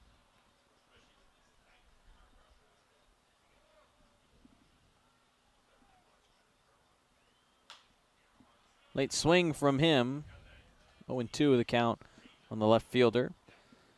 Every stop that Bilter has had, so far he has hit well. The Matsu Miners in the Alaska League last summer hitting .323. .410 the average for Colorado School of Mines in his junior year. .391 as a sophomore. .426 as a freshman. Strike three called on him inside as he's rung up on the breaking pitch from Weiser. It's back-to-back strikeouts for Bellingham's relief pitcher to start off the fifth inning. Now Riley Quack is up the shortstop. Bottom of the order hitter has one hit of the 3 for Victoria in the game. HarbourCats needing to get something going here as it goes into the bullpen. Postseason potentially at stake here for Victoria. These are all must-win games, the last 4 of the season, and we're about halfway through this game today with Victoria trailing 3-0. Needing to come back.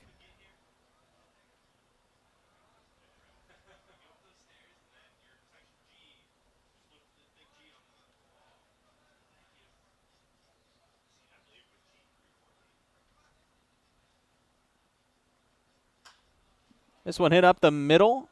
The second baseman, Rusko, ranging to his right to make the play and cap off a 1-2-3 inning for David Weiser. We're halfway through this ball game. 3-0 still your lead for Bellingham.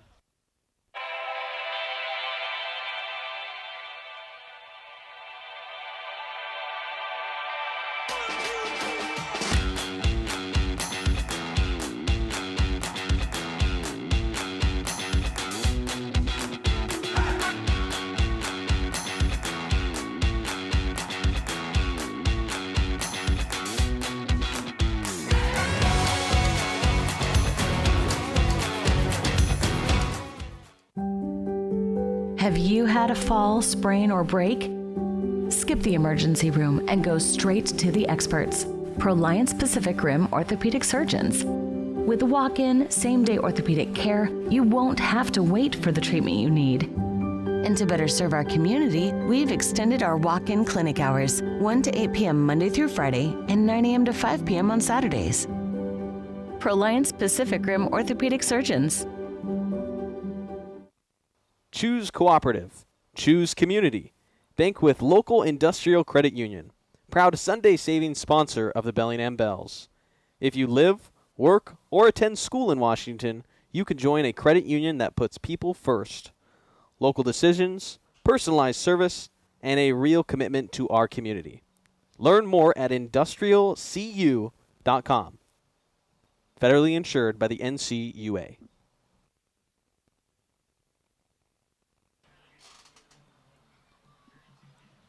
Halfway through today's ball game between the Bellingham Bells and the Victoria HarbourCats as your Bells lead the visitors 3-0. It's still going to be Jeremiah Arnett out there, the starter for the HarbourCats going into his 5th inning of work. So far 7 hits allowed for 3 runs coming in the the first and third innings for Bellingham, those 3 runs. Keiji Otori will lead off the 5th.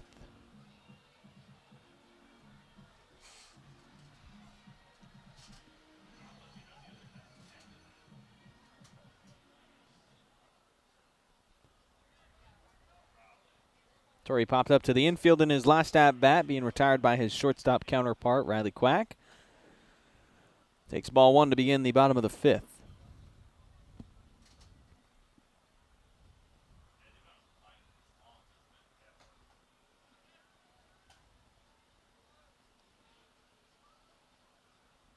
Torrey entered this game with a .333 batting average, averaging 1 hit in every 3 at-bats. Today, so far, 1 hit in 2 at-bats. numbers say that he should be out in this at-bat then is what you could guess. But Hattori will try and lead off the fifth, reaching base.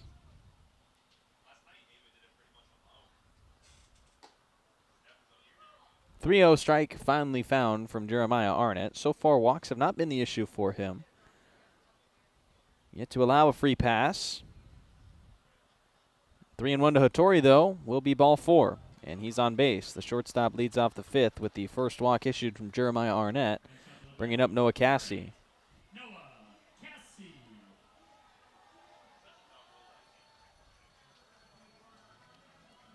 Cassie, a guy to look to when you think about playoff leadership for this team. Him and Keybon, members of last season's postseason championship-winning team. The Bells took a championship win 2-1 over the Portland Pickles in the title game last year. Cassie, as a Bell in 2025, batted .310.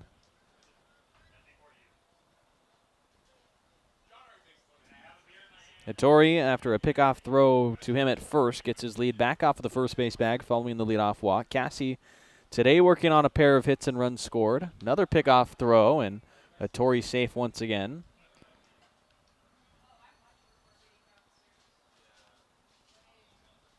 Two steals for Hattori on the summer. He's been caught once.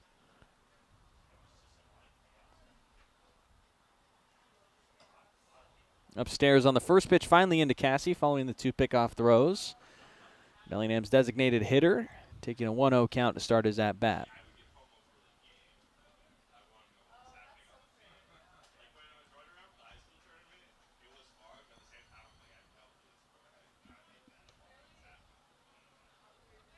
Couple pickoff moves again to Hattori. Now 3 of them on the shortstop. Arnett trying to break his rhythm up maybe a little bit after issuing the walk and then missing his first pitch to Cassie. Maybe the right-hander just looking to find the strike zone here. Can't do it there as he misses low. Now 2-0.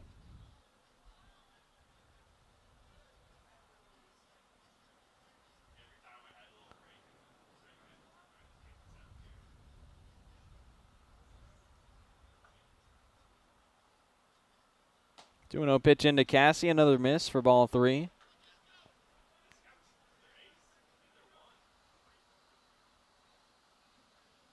Hadn't walked a batter into this inning, but down on the count, 3-0.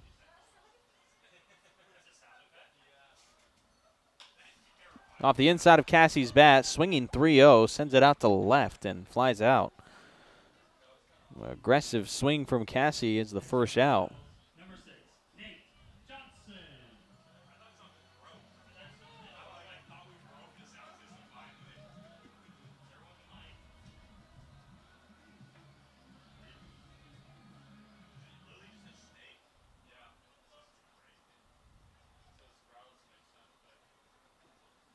Nate Johnson, 1 of 2 today.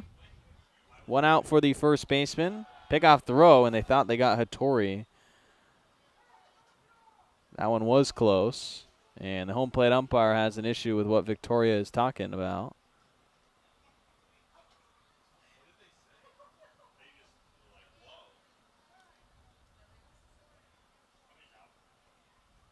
He's got more words for the HarbourCat bench.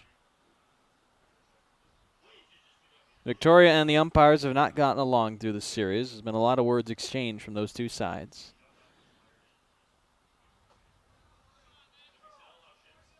Strike 1 to Nate Johnson. 78 dotted on the outside from Arnett as he switches speeds. Pickoff throw to Hattori once more at first base. I've always thought it's interesting that the WCL fans that come to the ballpark here don't boo the pickoff throw as they do in the big leagues. Me personally, I'm booing every time. Can't do that when I'm on the mic, but if you catch me in a Mariners game, they just booed a little bit actually. Hold on. I might have sparked something. I mean, it's just pickoff move after pickoff move. You got to let the pitcher know that, hey, we don't like that. Nate Johnson pops up to the infield. The first baseman, Michael Rada, has a first out. Excuse me, that's the second out after Cassie was retired on the flyout. So 2 down in the bottom of the 5th inning for Matt Churchill. Productive 2 trips to the plate for him so far. The 2 RBI double in the first. Came through with a sacrifice fly in the third, responsible for all 3 of the RBI that the Bells have to lead it 3-0 over Victoria. The reigning Pacific International League MVP to the plate. Been one of the best hitters for Bellingham on the summer. Season total at 32 RBI now for Churchill. Following a summer played for the WC Fish Sticks last year, he's continued to slug it well. Summer Collegiate League here with the Bellingham Bells. Churchill down 0-2 to start his at-bat in the 5th. As Arnett looks for a scoreless frame. Keep this at a 3-run difference.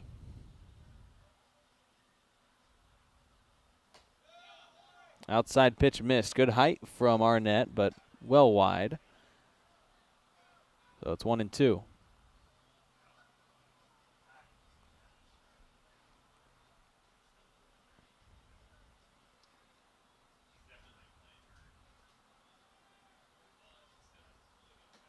One, two, a high miss, and after Churchill falls behind 0-2, he now has the count even.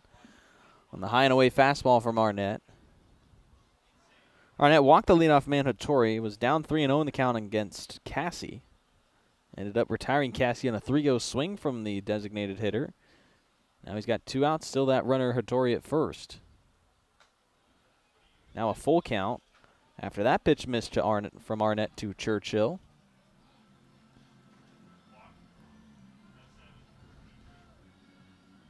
Austin Bash on deck for Bellingham.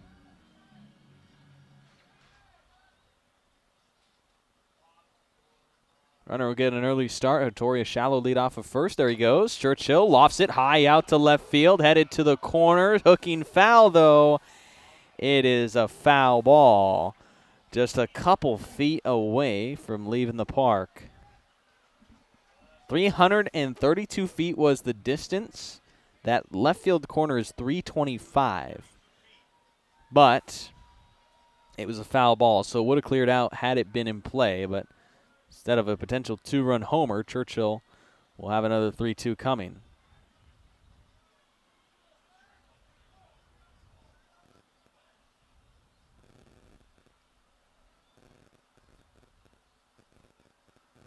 Another payoff from Arnett. Is strike 3 called against Churchill. A fastball low finishes off the 5th scoreless. 3-0 still the score for Bellingham. Need a break from everything? Escape to a place where anything is possible and the fun never stops. At Silver Reef Casino Resort, you'll discover world-class dining, championship caliber golf, a full sports book and bar, over 1,000 top-rated slots and table games, and so much more. Come join the fun and see why we've been consistently rated one of the region's top destinations. Visit silverreefcasino.com to book your stay and discover all the exciting events and promotions we have in store for you. Silver Reef Casino Resort, located off I-5, exit 260. At Judd & Black, great value comes with expert assistance. We're your hometown appliance store, where you can expect top-notch service and a wide selection of quality brands. When you walk into a Judd & Black showroom, you can expect to see a very friendly face that's ready to help and figure out what you need. Enjoy a shopping experience big box stores can't offer. Talk to an appliance expert at your hometown appliance store for over 85 years. Judd & Black. When pain or injury slows you down, Peace Health Orthopedics, Sports Medicine, Foot and Ankle, and Trauma Services are here to help.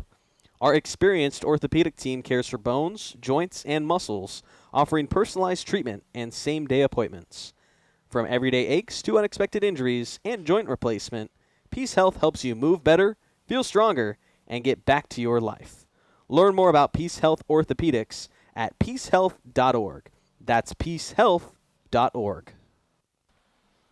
We travel to the 6th inning now in this game 3 of 3 between Victoria and Bellingham, with the Bells leading the HarbourCats 3-0, looking for a series sweep in today's Sunday matchup. The Bells will host the Edmonton Riverhawks for 3 straight games beginning tomorrow, all 6:35 start times here at the park, Monday, Tuesday, and Wednesday night to close out the regular season.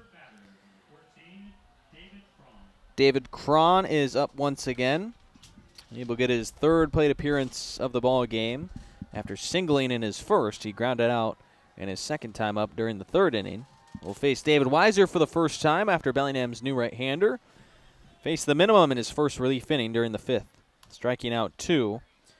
And now in line for a victory should the Bells hold in front.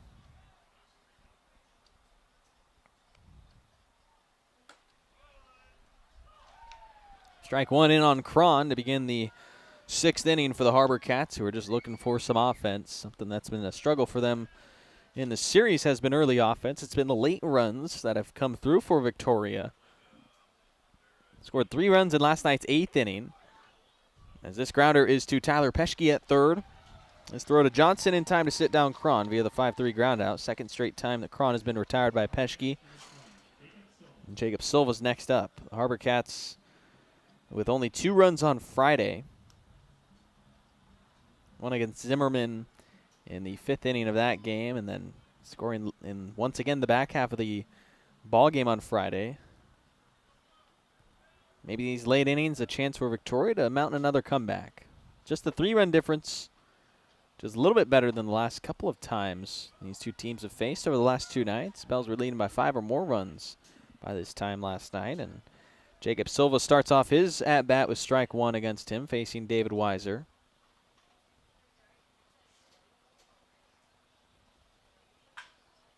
Ground ball right side of the infield. Ty Rusko at second puts away Silva. 2 up, 2 down in the 6th.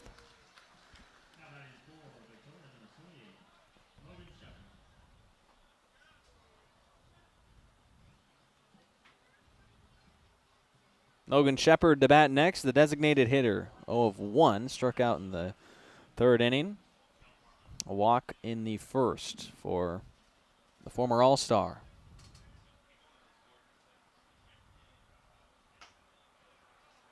Swing and a miss for Shepard, strike 1.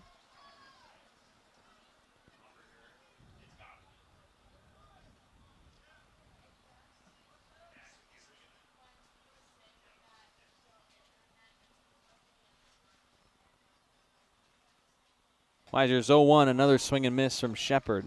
2 miss of the bats from Weiser, the right-hander, who already has himself 2 punch-outs. He's now ahead 0-2 against Logan Shepard, with 2 outs in the top of the 6th.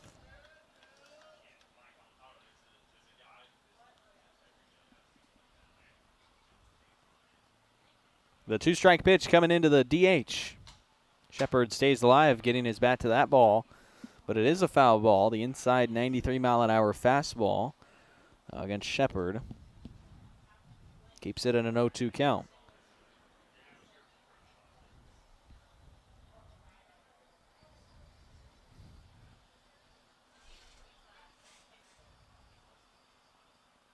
Weiser with another 0-2 home. Another foul ball from Shepard. The former NWAC Position Player of the Year back in 2025 when Shepard was with Tacoma Community College. Played his first 2 JUCO seasons there. Batting .392 in that award-winning season. Got him the D1 offer at Mercer. Initially out of Olympia High School here in Washington State, a spot where he won a state championship. He'll take the first ball of his at-bat as he doesn't chase the breaking pitch from Weiser down low for ball 1. 1-2 on the righty batter, Logan Shepard.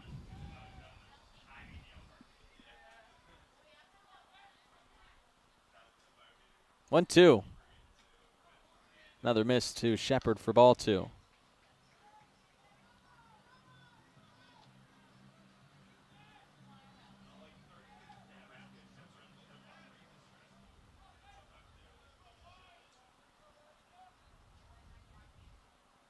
Even 2-2 pitch coming from the windup from David Weiser. Shepard pops it up, left side of the infield. Foul ball as it hooks to the HarbourCats dugout and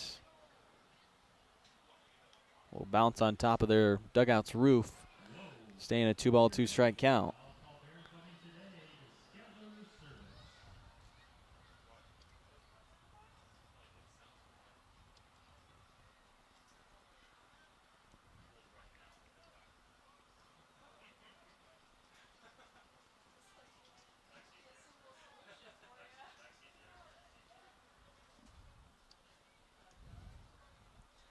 Weiser trying to find a way to put away Shepard with 2 outs.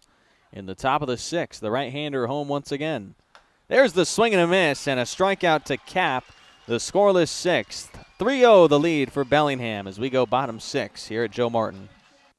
What's up, Bells fans? Dr. Mar here from Everstrong Therapy, the sports and performance physical therapists and rehab professionals right here in Bellingham. We are so proud to continue being the official training and rehab partner of the Bellingham Bells, making sure our boys are safe and moving their best throughout the season. So remember, when you're ready to rehab like a professional athlete, come see us at Everstrong and we'll see you soon. Thanks so much, stay Everstrong, and go Bells.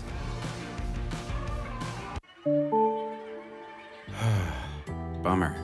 This never happens at a convenient time, does it? It's always while you're hustling to meet a deadline or trying to enjoy the game. If only there were a way to outsource this and get back to what you were doing. Well, as a matter of fact, there is. Team Technology is local and employee-owned, balancing ease of access with security and compliance for the cloud and on-premise systems of small and large businesses alike. Connect with Team Technology and see how technology is easier with a team. Puget Sound Energy is thrilled to team up with the Bellingham Bells for Community Wednesdays this season. Every Wednesday home game at Joe Martin Field, PSC and the Bells will celebrate a featured Whatcom County nonprofit with a $2,000 donation. Come out to the ballpark to cheer on the Bells while supporting these amazing organizations that make our community stronger. Together, we're building a better Whatcom County. See you at the field. Go Bells. Bottom 6, still that 3-0 scoreline with Bellingham in front of the Victoria HarbourCats here on a Sunday afternoon in the Pacific Northwest. It is still going to be Jeremiah Arnett out there, and we kind of expected this starter to go deep, pitching 9 appearances on the summer with 46 2/3 innings pitched up to this point, averaging more than a 5-inning start every time he's been out for Victoria, averaging just around 5 1/3 innings for the HarbourCats. And here he'll face Austin Bash, who so far has seen 2 pitches in his home debut and has grounded out for both of them. Three pitches, and it's going to be 3 outs for Austin Bash. The aggressive swinging outfielder going to fly out to center to begin the 6th. As Roan Klein puts him away. Tyler Peschke is the next one up for Bellingham.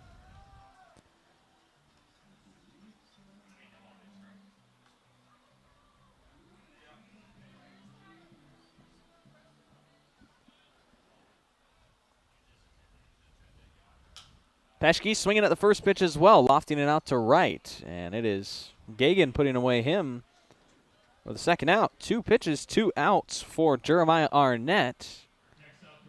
Yeah, I think Ty Rusko here is just taking to try and not have the 3-pitch inning, right?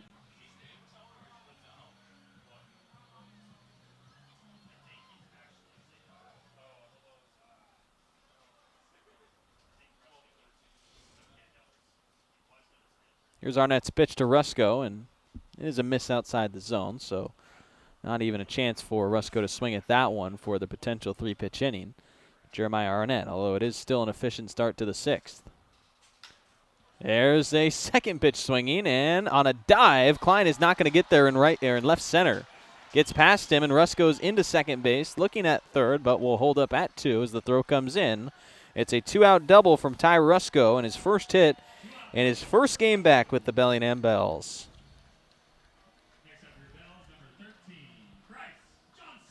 Third double for Bellingham of their 8 hits.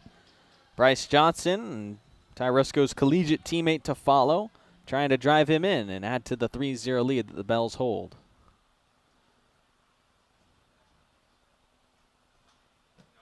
Foul tip from Bryce Johnson on the breaking pitch, 0-1 to start it for the right fielder, who came up with a hit in the 4th inning. Bryce Johnson from Meridian High School here in Bellingham, Washington, the only local product still with the team.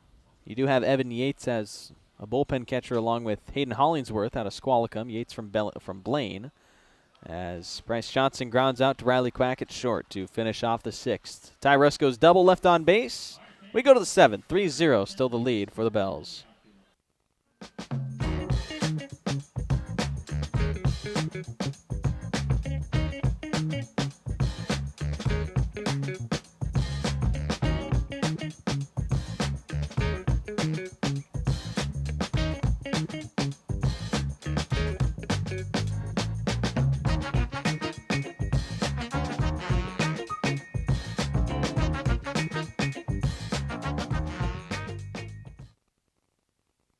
Washington homeowners are saving thousands of dollars on their energy bill by upgrading their home.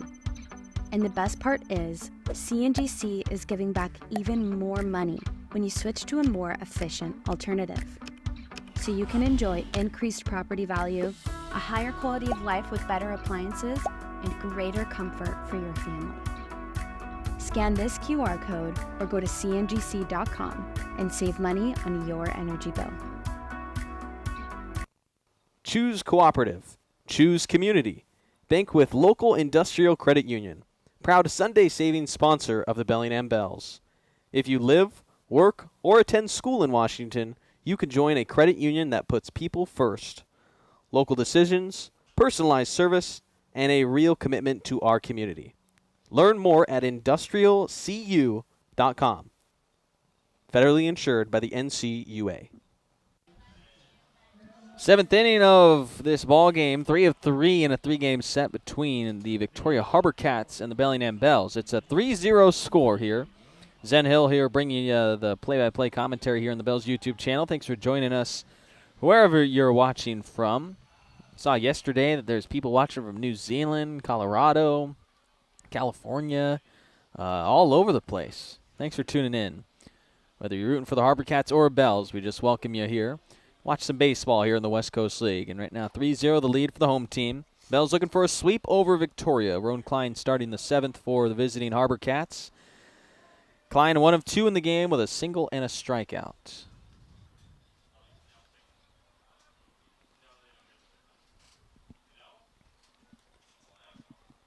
Umpire getting the foul ball baseball back into his back rear pocket. Not enough scuffs on it to toss it away. Will be used later down throughout this game. Now Weiser's pitch into Klein. Strike 2 called on the low fastball to the 6'4" lefty batting center fielder.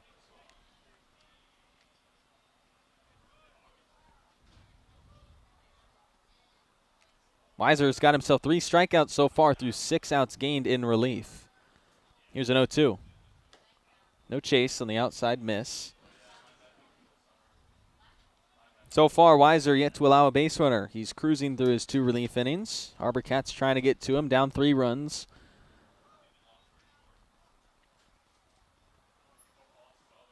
Here's a 1-2. In the dirt. Klein patient again, letting it drop.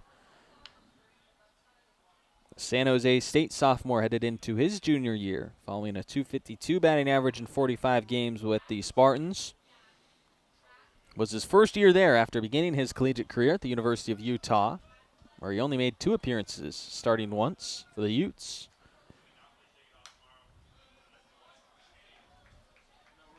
Roan Klein, initially from Liberty High School here in Washington State, was the King Co. Conference MVP as a senior. Also named to the All-State first team that year.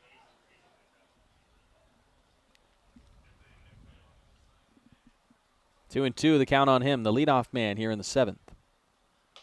And he's down on strikes. Called strike 3 on the fastball at 94 from David Weiser. He's got 4 strikeouts now for 7 total for Bellingham's pitching staff, following 3 from the starter Cole Laubach. And Weiser cruising in relief here.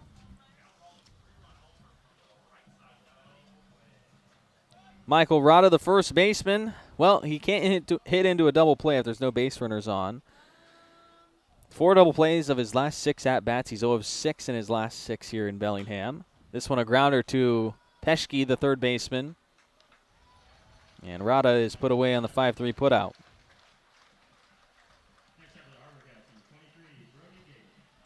Brody Gagan is next up. He's 0 of 2. A former Yakima Valley Pippin from last summer. 8 games played for the Pippins of the South Division. .226 his batting average there during the 2025 year. Shoreline sophomore batting here with 1 out. Or, excuse me, 2 outs. First pitch foul ball off the right side. Quick 2 outs gained back-to-back from Weiser's strikeout to the ground out against Rada.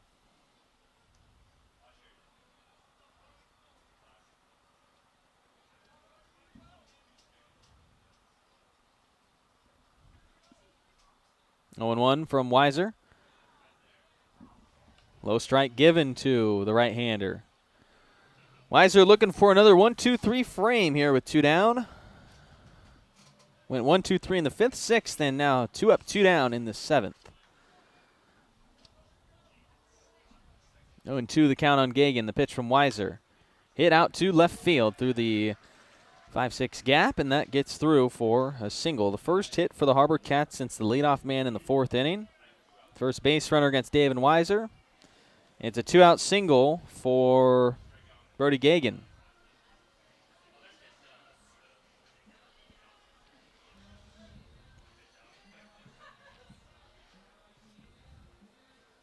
Aiden Rice has gone 0-2 with a ground out to short and a strikeout. He was the first batter that Weiser faced in relief, coming out the pen in the 5th.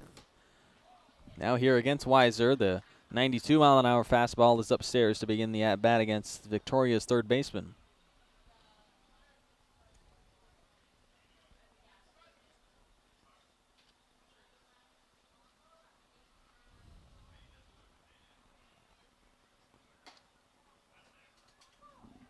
Strike delivered in from Weiser to even the count. Aiden Rice from Central Catholic High School in Oregon. The number 8 shortstop in Oregon's 2025 class, according to Baseball Northwest.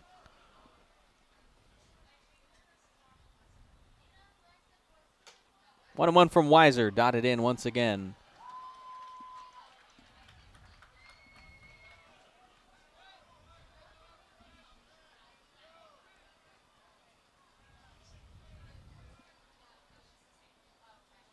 Four strikeouts already for Weiser. The stretch in the 1-2. Fouled away from Rice. He'll see another 2-out pitch. Evan Bilter, the left fielder, on deck. HarbourCats scoreless. They're down 3-0 against Bellingham in the top of the 7th. 2 outs for David Weiser pitching in relief.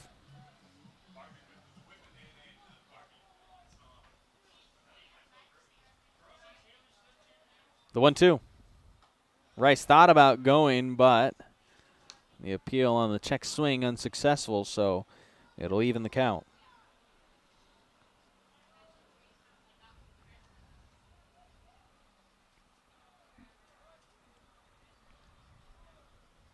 Weiser set for a 2-ball, 2-strike delivery.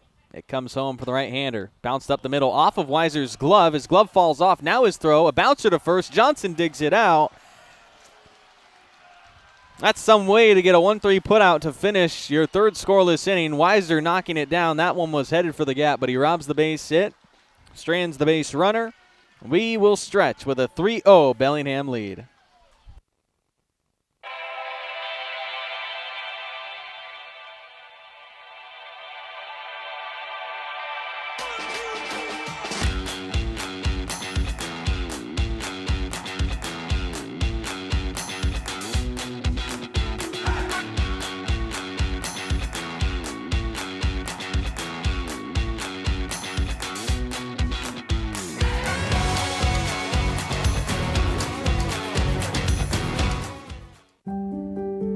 Have you had a fall, sprain, or break? Skip the emergency room and go straight to the experts, Proliance Pacific Rim orthopedic surgeons. With walk-in, same-day orthopedic care, you won't have to wait for the treatment you need. And to better serve our community, we've extended our walk-in clinic hours, 1 to 8 p.m. Monday through Friday and 9 a.m. to 5 p.m. on Saturdays. Proliance Pacific Rim orthopedic surgeons. Puget Sound Energy is thrilled to team up with the Bellingham Bells for Community Wednesdays this season. Every Wednesday home game at Joe Martin Field, PSC and the Bells will celebrate a featured Whatcom County nonprofit with a $2,000 donation. Come out to the ballpark to cheer on the Bells while supporting these amazing organizations that make our community stronger. Together, we're building a better Whatcom County. See you at the field. Go Bells. 7th inning stretch done here at Joe Martin Field. Michael J., the man on the mic, singing "Take Me Out to the Ball Game," as he does for every single Bells home game. I think there's only been one game of my 4 years that I haven't seen him do it. Local newspaper Cascadia Daily News actually did a story on Michael J. That was actually a pretty good one. You should go check it out if you're interested in hearing the backstory of the guy that takes the mic for the 7th inning stretch. Dominic Keybon leading off the bottom of the 7th for your Bells. In the leadoff spot, has gone 0 of 3 in this game. It's still the starter, Jeremiah Arnett, out there. We talked about the efficient 6th inning he had thanks to the early swings from the Bellingham batters, and Keybon's foul ball is going to get out of play for strike 2. Looking at the pitch count right now for Arnett, he is at 71 total pitches. 46 of those for strikes through 6 innings pitched. He's given up 8 hits and 1 walk for 3 runs. It's honestly been an awesome start by Arnett, and expected nothing less from one of Victoria's best pitchers this summer. The 3 runs, he's kept it manageable, but the offense just hasn't provided any support for the HarbourCats to try and get into the game.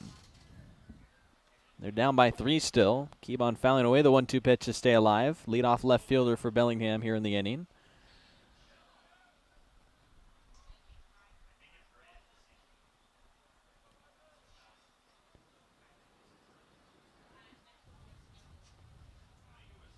Time called by Dominic Keybon after he felt like Arnett was taking a little bit too long to deliver the pitch. He was shaking off a couple of the signs from the catcher, Silva.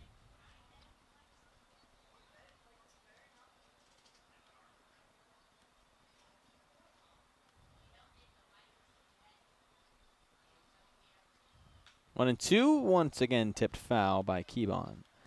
West Coast League, of course, in a deep playoff race right now. We have one final. Wenatchee beat Kamloops, meaning that the Apple Sox are going to improve to 37-13. I think that eliminates the chance for Bellingham to earn the 1 seed overall with the win, because that means that the Bell's best possible result would be matching the Apple Sox in wins, and then the second tiebreaker, I believe, is head-to-head record within your own division. I believe the Apple Sox have the advantage in that one. Bells have a lot of their wins against South Division opponents, sweeping the Berries, taking 2 out of 3 against Springfield and Portland, as Keybon slices this one into the third baseman's glove, Aiden Rice, on the soft liner for the first out in the bottom of the 7th. So the Apple Sox locking up both first and second half wins in the North Division. An impressive season for them, but the Bells did take 2 out of 3 against the Apple Sox in Wenatchee during their last road trip, so the Bells have proven that they can beat the Apple Sox, although Wenatchee did take 2 out of 3 here at home. That was back early in the season where we didn't have the full roster, of course. It would be an interesting winner-take-all divisional championship game out in Wenatchee, though. Bells, of course, still got to get there, though. Guaranteed to have a playoff spot in the opening series. Everything else from there, not guaranteed, though. That is the only final around the WCL so far. Right now, Nanaimo up on Port Angeles 8-0. Edmonton up on Kelowna 8-6. If those two teams win and Victoria loses, it is a tough situation for the HarbourCats heading into their final 3 games. Zatori hits this bouncing ball to the shortstop, Quack, ranging to his right, stretch at first base from Rada, and he got out there to grab the second out, making up for a wide throw from Quack. The shortstop, a good job to even get a close throw there on a tough infield play. And 2 outs gained in the 7th for the HarbourCats defense. Noah Cassie next up. He's 2 of 3. Nanaimo and Edmonton both leading right now. Edmonton in the bottom of the 6th. They blew a lead late against Kelowna, trying to hold on the road right now against the Riverhawks. And then the Night Owls up at home in the bottom of the 7th over Port Angeles. Wins for them would put Nanaimo and Edmonton at 28 wins as a team. Victoria, if this result holds, would have 26 wins, putting them 2 back from those 2 squads above them. And then the HarbourCats would need to hope that they can, 1, beat the Apple Sox in a series, hopefully a sweep to put them in the best spot, but at least 2 out of 3. And then you're just hoping that the Riverhawks or Night Owls, one of them gets swept. Thing is, though, when you look at the remaining schedule, the teams that are going to be playing, Nanaimo is going to host Kamloops. That's a softer matchup for the Night Owls. And then Edmonton is going to play right here against the Bellingham Bells.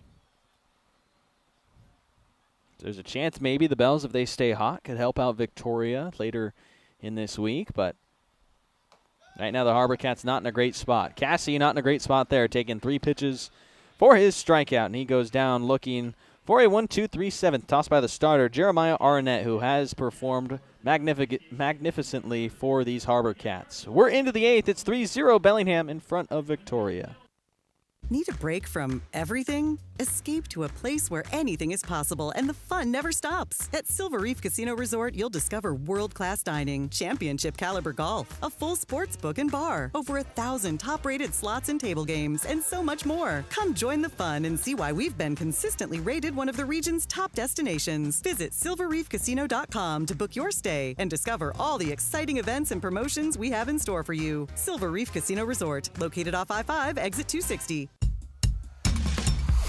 At Judd & Black, great value comes with expert assistance. We're your hometown appliance store where you can expect top-notch service and a wide selection of quality brands.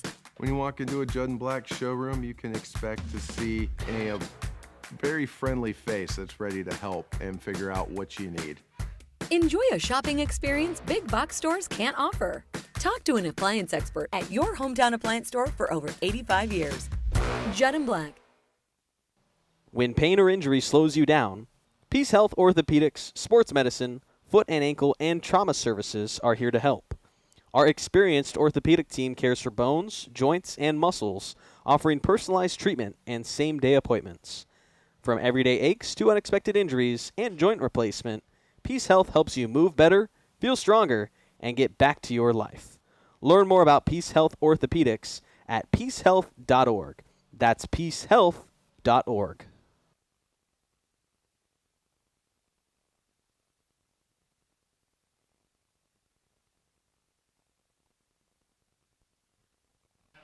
Eighth inning in Bellingham as Victoria's time to come back is winding down in this ball game, trying to avoid a sweep over the Bells. David Weiser still out in relief for the 8th inning as the HarbourCats 8, 9, and 1 hitters come to the plate. Weiser deals home the first pitch to Bilter. It's popped up. Foul territory for Nate Johnson, the first baseman, over the Bellingham dugout and onto the bleachers. Strike one, though, against Bilter. Dinger's getting the crowd a little bit excited behind home plate. The mascot here for the Bells, Dinger the Bellinghamster. I don't think you can get a better mascot name than that. Weiser's 0-1 coming home to Bilter. Inside strike. So far, Weiser in relief, scoreless ever since taking over in the 5th inning. He's thrown 39 pitches, 32 of them are strikes. This a bouncer to the left side. Peschke at third, charging. Throw up the line. Johnson applies the tag, but the baseball came out of his glove. The Victoria runner rounded first towards second base, and now he'll be tagged out. The initial sign was safe because the ball popped out of Johnson's glove. He tried to play it off as if he was doing a little glove flick trick. And then Bilter rounding around first towards second base because he didn't realize he was safe. Resulted in Johnson able to apply the tag. Heads up play by Johnson to even recover that.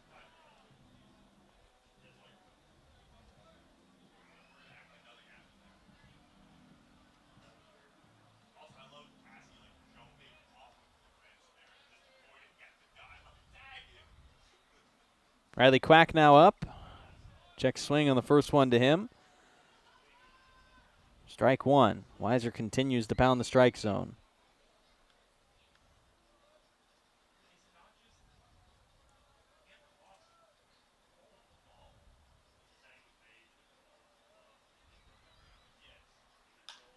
Oh, and one out to right. Bryce Johnson backing up to his left. The second out in Bryce Johnson, the right fielder's glove.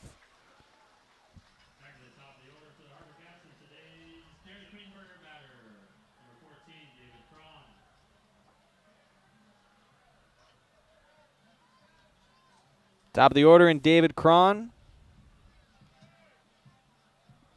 HarbourCats down to their last 4 outs here in the series finale. Cron in the game, 1 for 3. Weiser deals the 2-out pitch home to him. Inside strike. Weiser all over the strike zone. This is just awesome to watch. 43 pitches, 36 strikes. Only 7 balls outside the zone for Weiser. That breaking pitch will be outside the zone. .363 the ERA for Weiser entering this relief appearance. Had only issued 15 walks and 22 in the third. No free passes yet, only one hit against him. Only one base runner since he took over in the 5th inning, following the 4-inning start from Cole Laubach, the starter.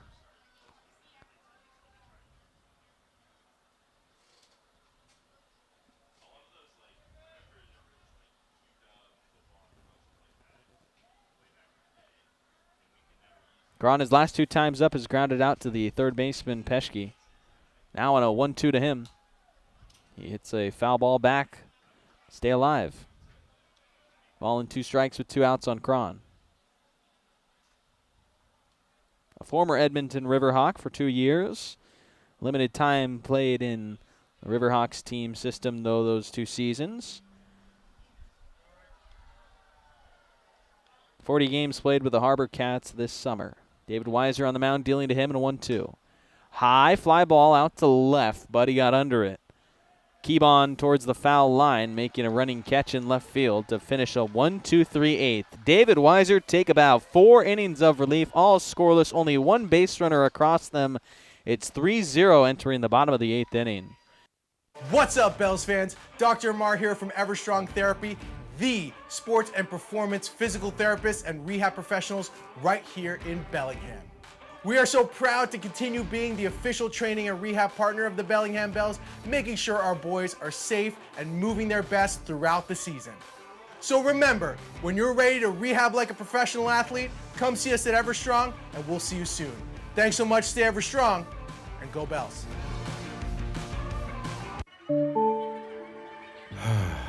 Bummer.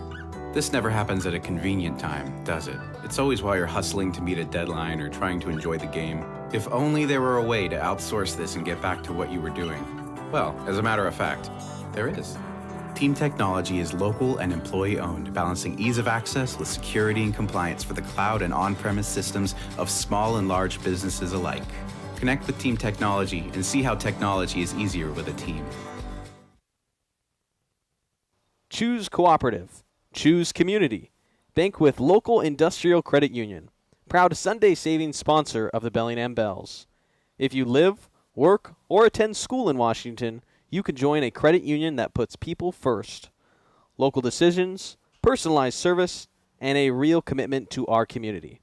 Learn more at industrialcu.com. Federally insured by the NCUA. Bottom of the 8th inning. And we've mentioned so much about David Weiser, Cole Laubach, how great they're pitching. Jeremiah Arnett is still out there for the HarbourCats. You just tip your cap, right? He's held the game at 3 runs, pitching the game scoreless since the 3rd. 4 straight zeros posted by him. Just 3 runs tagged against him. He's down 3-0 as Nate Johnson tries to bunt for a hit, hitting it foul for strike 1. Nate Johnson, Matt Churchill, Austin Bash due up. Tonight it's been Matt Churchill with 3 RBI, all 3 runs driven in off of his bat. Cole Laubach had a 4-inning start. Right now Weiser working on 4 innings in relief, only 1 base runner across that time. Impressive stuff, both sides of the ball. 8 hits on the offensive side for Bellingham. One of those to Johnson, who singled in the 3rd. He's 1 of 3. This one will be a fly ball to center field. Should be easy and routine for Klein. It's the first out in Klein's glove. Gained in the bottom of the 8th inning. And here is Matt Churchill. Chance to add to his 1-for-2 3 RBI day. That includes a sac fly and a double.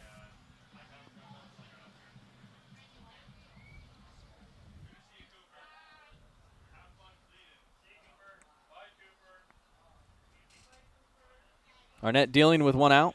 Saving the HarbourCats bullpen for that Wenatchee series. HarbourCats and Apple Sox begin their 3-game set tomorrow in Wenatchee.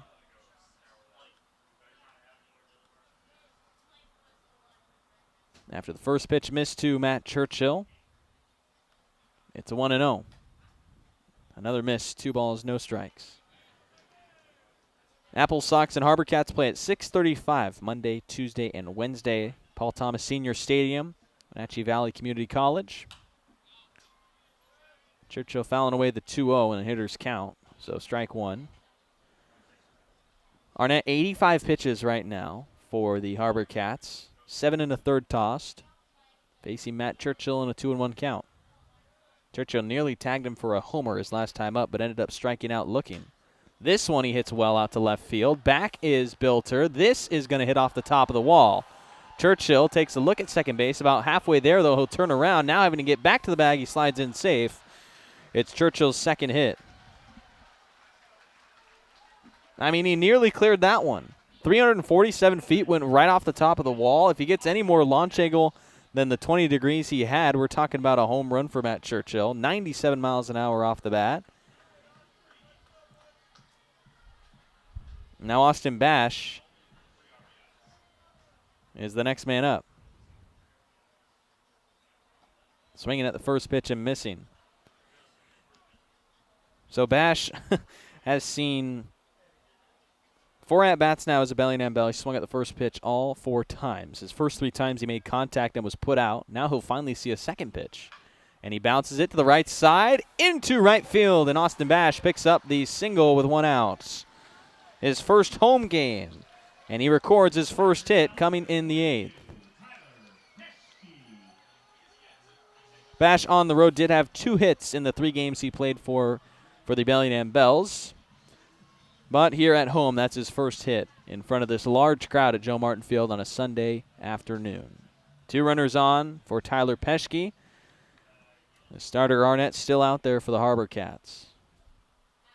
Could be a complete game for him possibly if he gets through the 8th inning here. And if the HarbourCats don't extend the game into the 9th. Right now they're down 3-0. Tyler Peschke batting. Peschke's 1 of 3. Singled in his first at-bat. Struck out and flown out since. 90-mile-an-hour fastball from Arnett missing to Peschke. Ball 1. Singles from Churchill and Bash have them at second and first. 10 hits in the game against Arnett now for Bellingham. Haven't scored since the 3rd, though. As Peschke hits a ground ball for strike 2.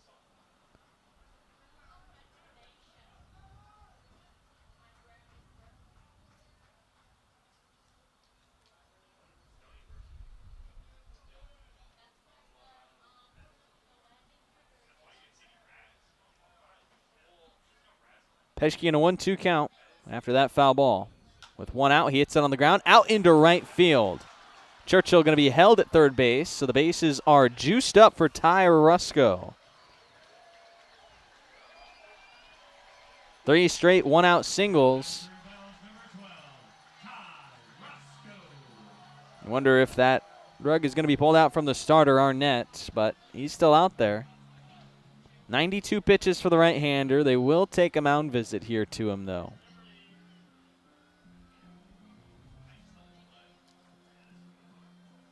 Ty Rusco, the batter, to come up next, tagged Arnett for a double in the 6th.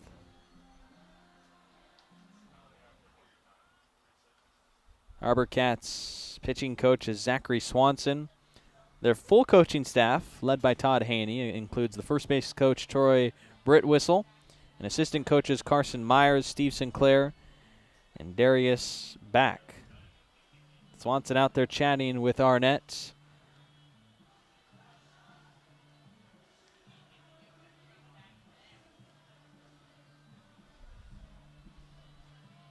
HarbourCats have seemed to not have too deep of a bullpen throughout this series. It's been a lot of long relief, not only by starters, but their bullpen options. Shea Lake, Leif Friedrichs we saw, Toby Salzman as well, just 3 pitchers on Friday, 3 pitchers last night from Daniel Tovar, Houston Tomlinson, and Tristan Thomas. Just the one-arm Jeremiah Arnett so far in this Sunday game as Ty Rusco bats from the left side after doubling in the 6th. He's 1 for 2. Laid down a sac bunt in his first at-bat. Now he bats with the bases loaded and 1 out in the bottom of the 8th. 3-0 Bellingham's lead over Victoria. Rusco bouncing ball to the shortstop. Quack underhand toss to Cron at second, but he dropped it out of the glove. And Peschke is safe. It's an error on the HarbourCats, and it burns them for a run. Could have been an inning-ending double play. Instead, it's an error on the second baseman, Cron. Everyone is safe. There's still only one out. Churchill is in to score to make it 4-0.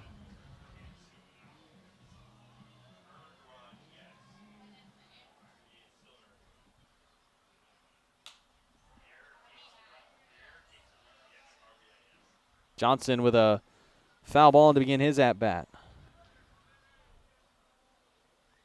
That run still will score earned despite it being an error. You can't assume the double play would happen.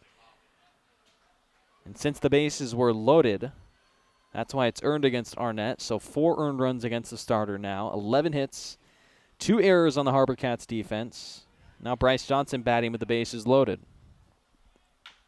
This one a bouncer to the right side. Cron will just take his one play at first for the second out. It's an RBI ground out from Bryce Johnson to make it 5-0. As Bash comes in to score that time for Bellingham. Peschke up to third and Orozco to second for the top of the order hitter, Ramonic Kibon. It's now 5-0, but Arnett will be done. Arnett going to exit this game with 94 pitches to his name. 7 1/3 toss by the starter. He did his job for Victoria, keeping that bullpen nice and fresh. Potentially the final pitcher to throw for the HarbourCats, going to take over looking for the final out. 7 2/3 for Arnett as he'll exit, and we'll return with the new pitcher.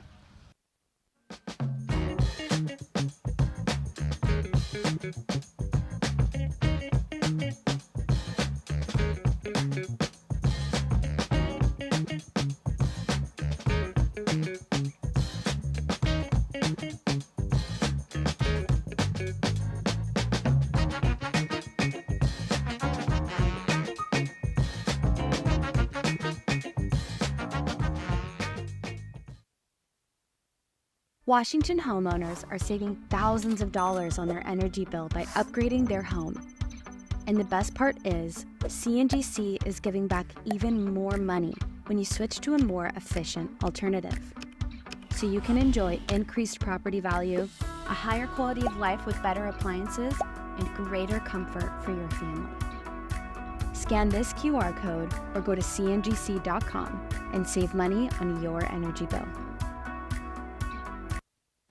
When pain or injury slows you down, Peace Health Orthopedics, Sports Medicine, Foot and Ankle, and Trauma Services are here to help. Our experienced orthopedic team cares for bones, joints, and muscles, offering personalized treatment and same-day appointments. From everyday aches to unexpected injuries and joint replacement, Peace Health helps you move better, feel stronger, and get back to your life. Learn more about Peace Health Orthopedics at peacehealth.org. That's peacehealth.org.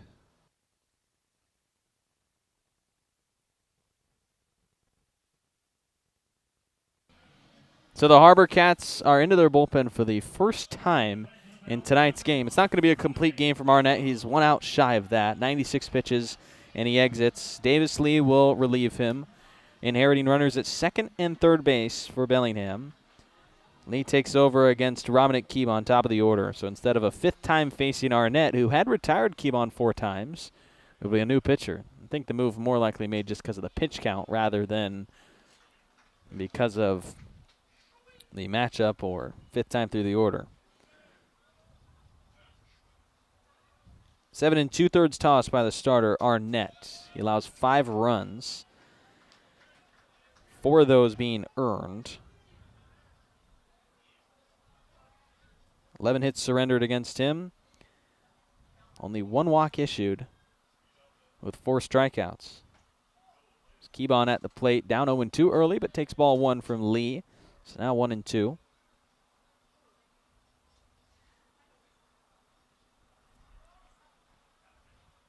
Two runs in the 8th to make it 5-0, Bellingham over Victoria. Kibon takes ball 2, even count. 92-mile-an-hour pitch from the right-hander Lee.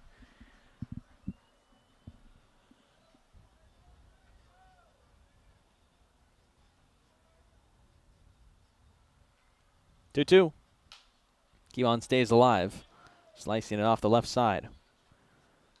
So Bryce Johnson's RBI and Tyrusco's error that helped score these 2 runs, make it a 5-0 lead. Defensive error on the HarbourCats costing them a run in the 8th, and 2 runs if you even count with the unearned run. Now Keybon shoots it high out to left center field, but playable for the center fielder Klein, ranging to his right. 2 runners will be left on base, but 2 runners are in to score. It's a 5-0 lead for Bellingham, who wants the final 3 outs when we return.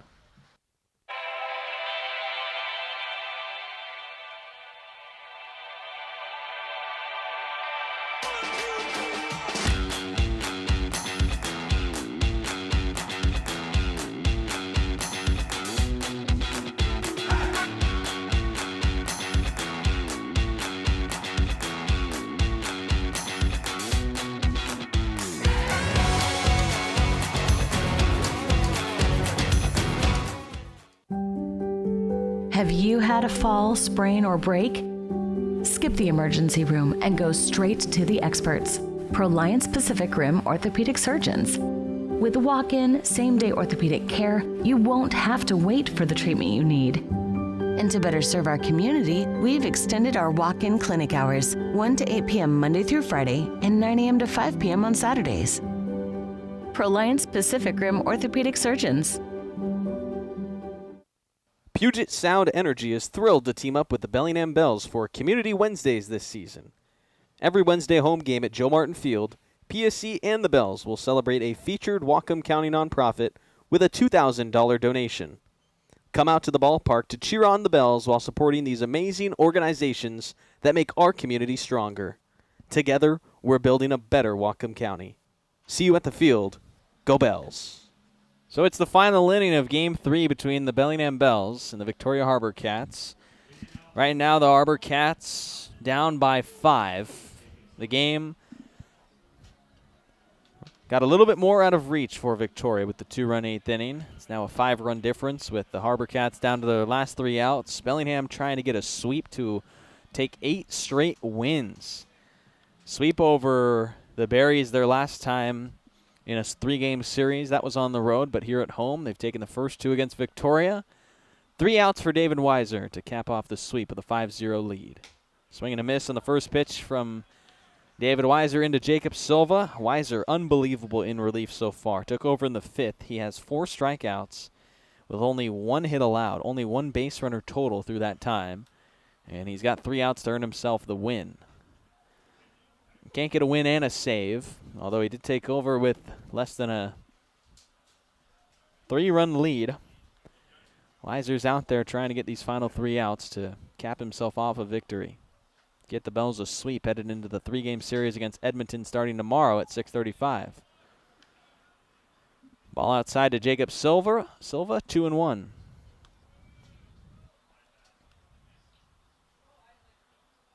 Weiser 50 pitches out of the pen, 40 of them for strikes. 80% finding the strike zone. This against Silva is popped up left side for Tyler Peschke in the air. Just off the left side of your screen in foul territory. Peschke has the first out in the 9th.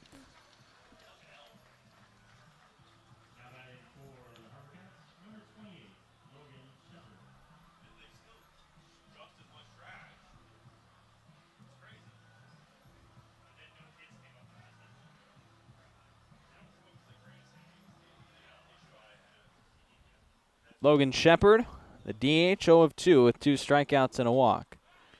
With 1 out, he takes strike 1 in from Weiser. Bellingham already locked up their playoff spot, already locked up the 2 seed. Still just trying to have one of the best overall records, though, to close out the full season.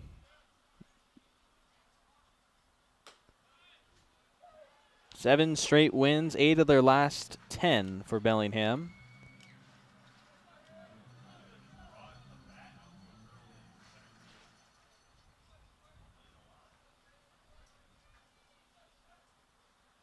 No balls and 2 strikes on Shepard.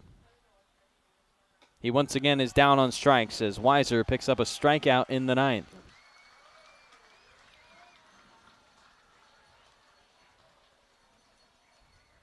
Five strikeouts for Weiser in relief.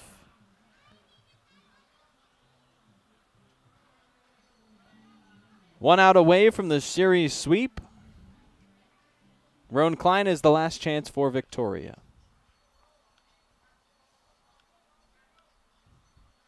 The right-hander Weiser home with 2 outs. An inside miss for ball 1 to start the at-bat against Klein, who's gone 1 of 3 with a pair of strikeouts.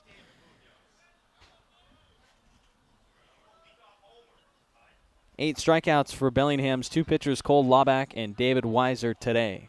5-0 the lead with 2 outs in the top of the 9th. A swing and a miss from Klein at strike 1.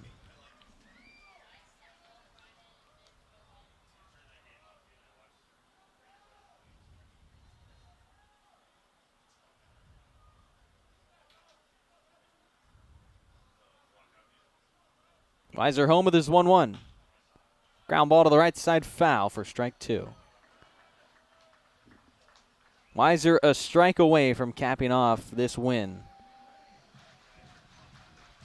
Bellingham wins of 7-2, 7-5, a strike away from a 5-0 victory.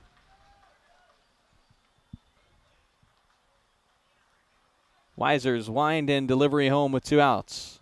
Swung on and missed. Down goes Klein on strikeouts. Back-to-back punch-outs for Weiser to cap 5 relief innings to earn the win scoreless. He only allows 1 base runner in the final 5 frames and gives the Bells a series sweep over the Victoria HarbourCats here on this Sunday afternoon. 5-0 the win. The Bells get it done. This series extending the winning streak to 8 straight games for the Bells, who improved to 34-17.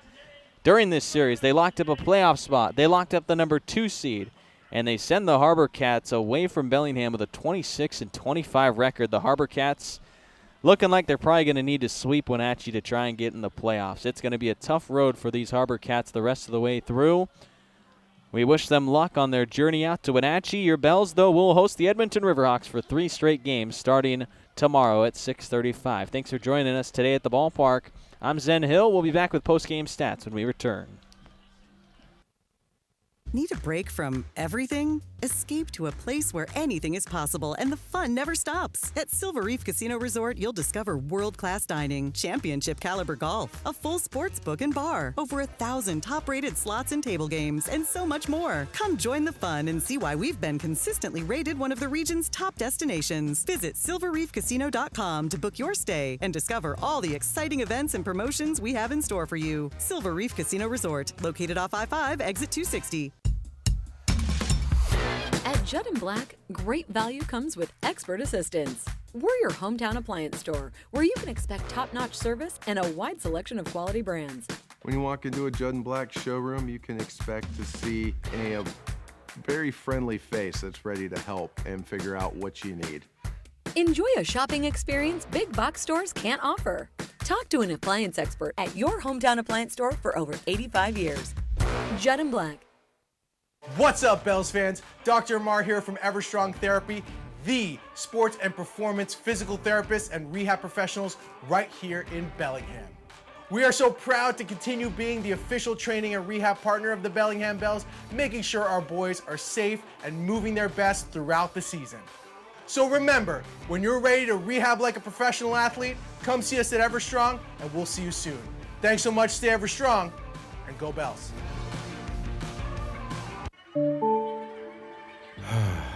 Bummer. This never happens at a convenient time, does it? It's always while you're hustling to meet a deadline or trying to enjoy the game. If only there were a way to outsource this and get back to what you were doing. Well, as a matter of fact, there is. Team Technology is local and employee-owned, balancing ease of access with security and compliance for the cloud and on-premise systems of small and large businesses alike. Connect with Team Technology and see how technology is easier with a team.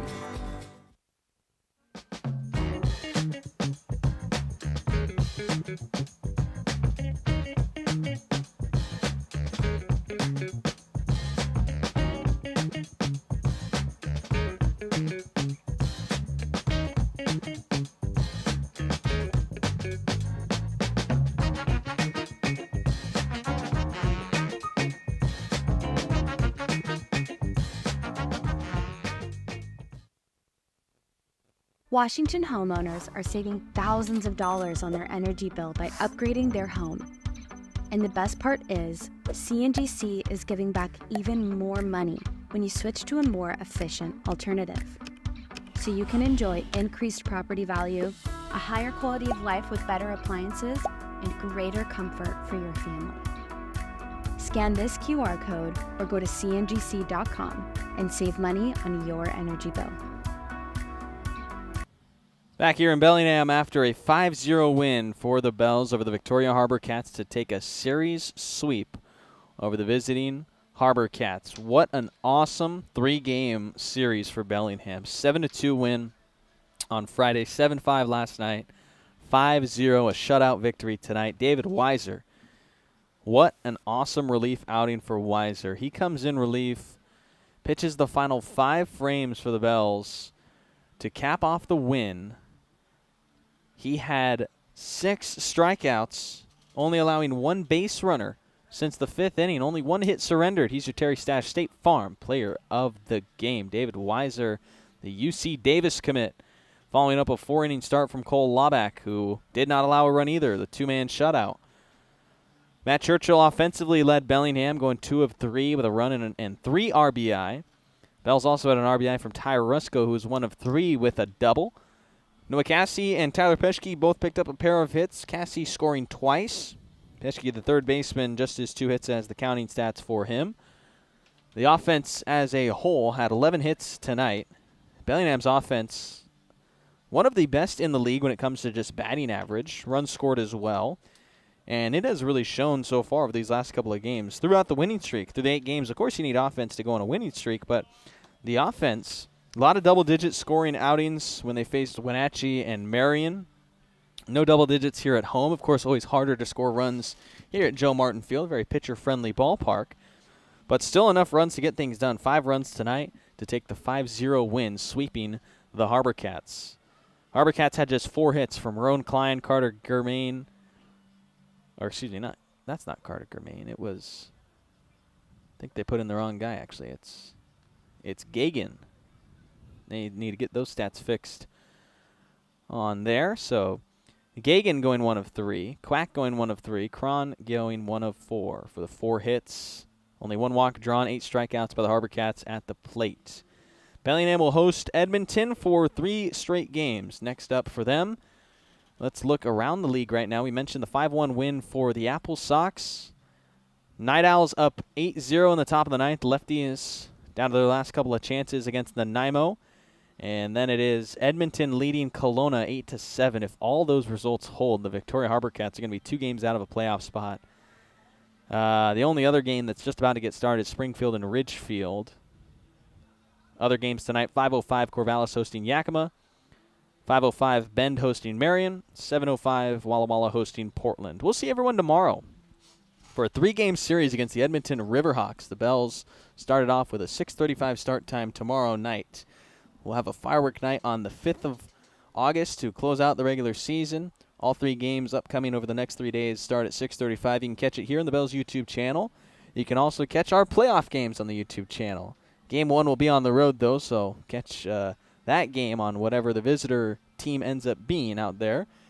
But then the 8th of August at home, Saturday night. We need you here at the ballpark to come and cheer on the Bells for the playoff game on the 8th. But if you can't make it, then we will gladly welcome you here on the Bells YouTube channel. Thanks for tuning in tonight. I'm Zen Hill. As always, go Bells, baby.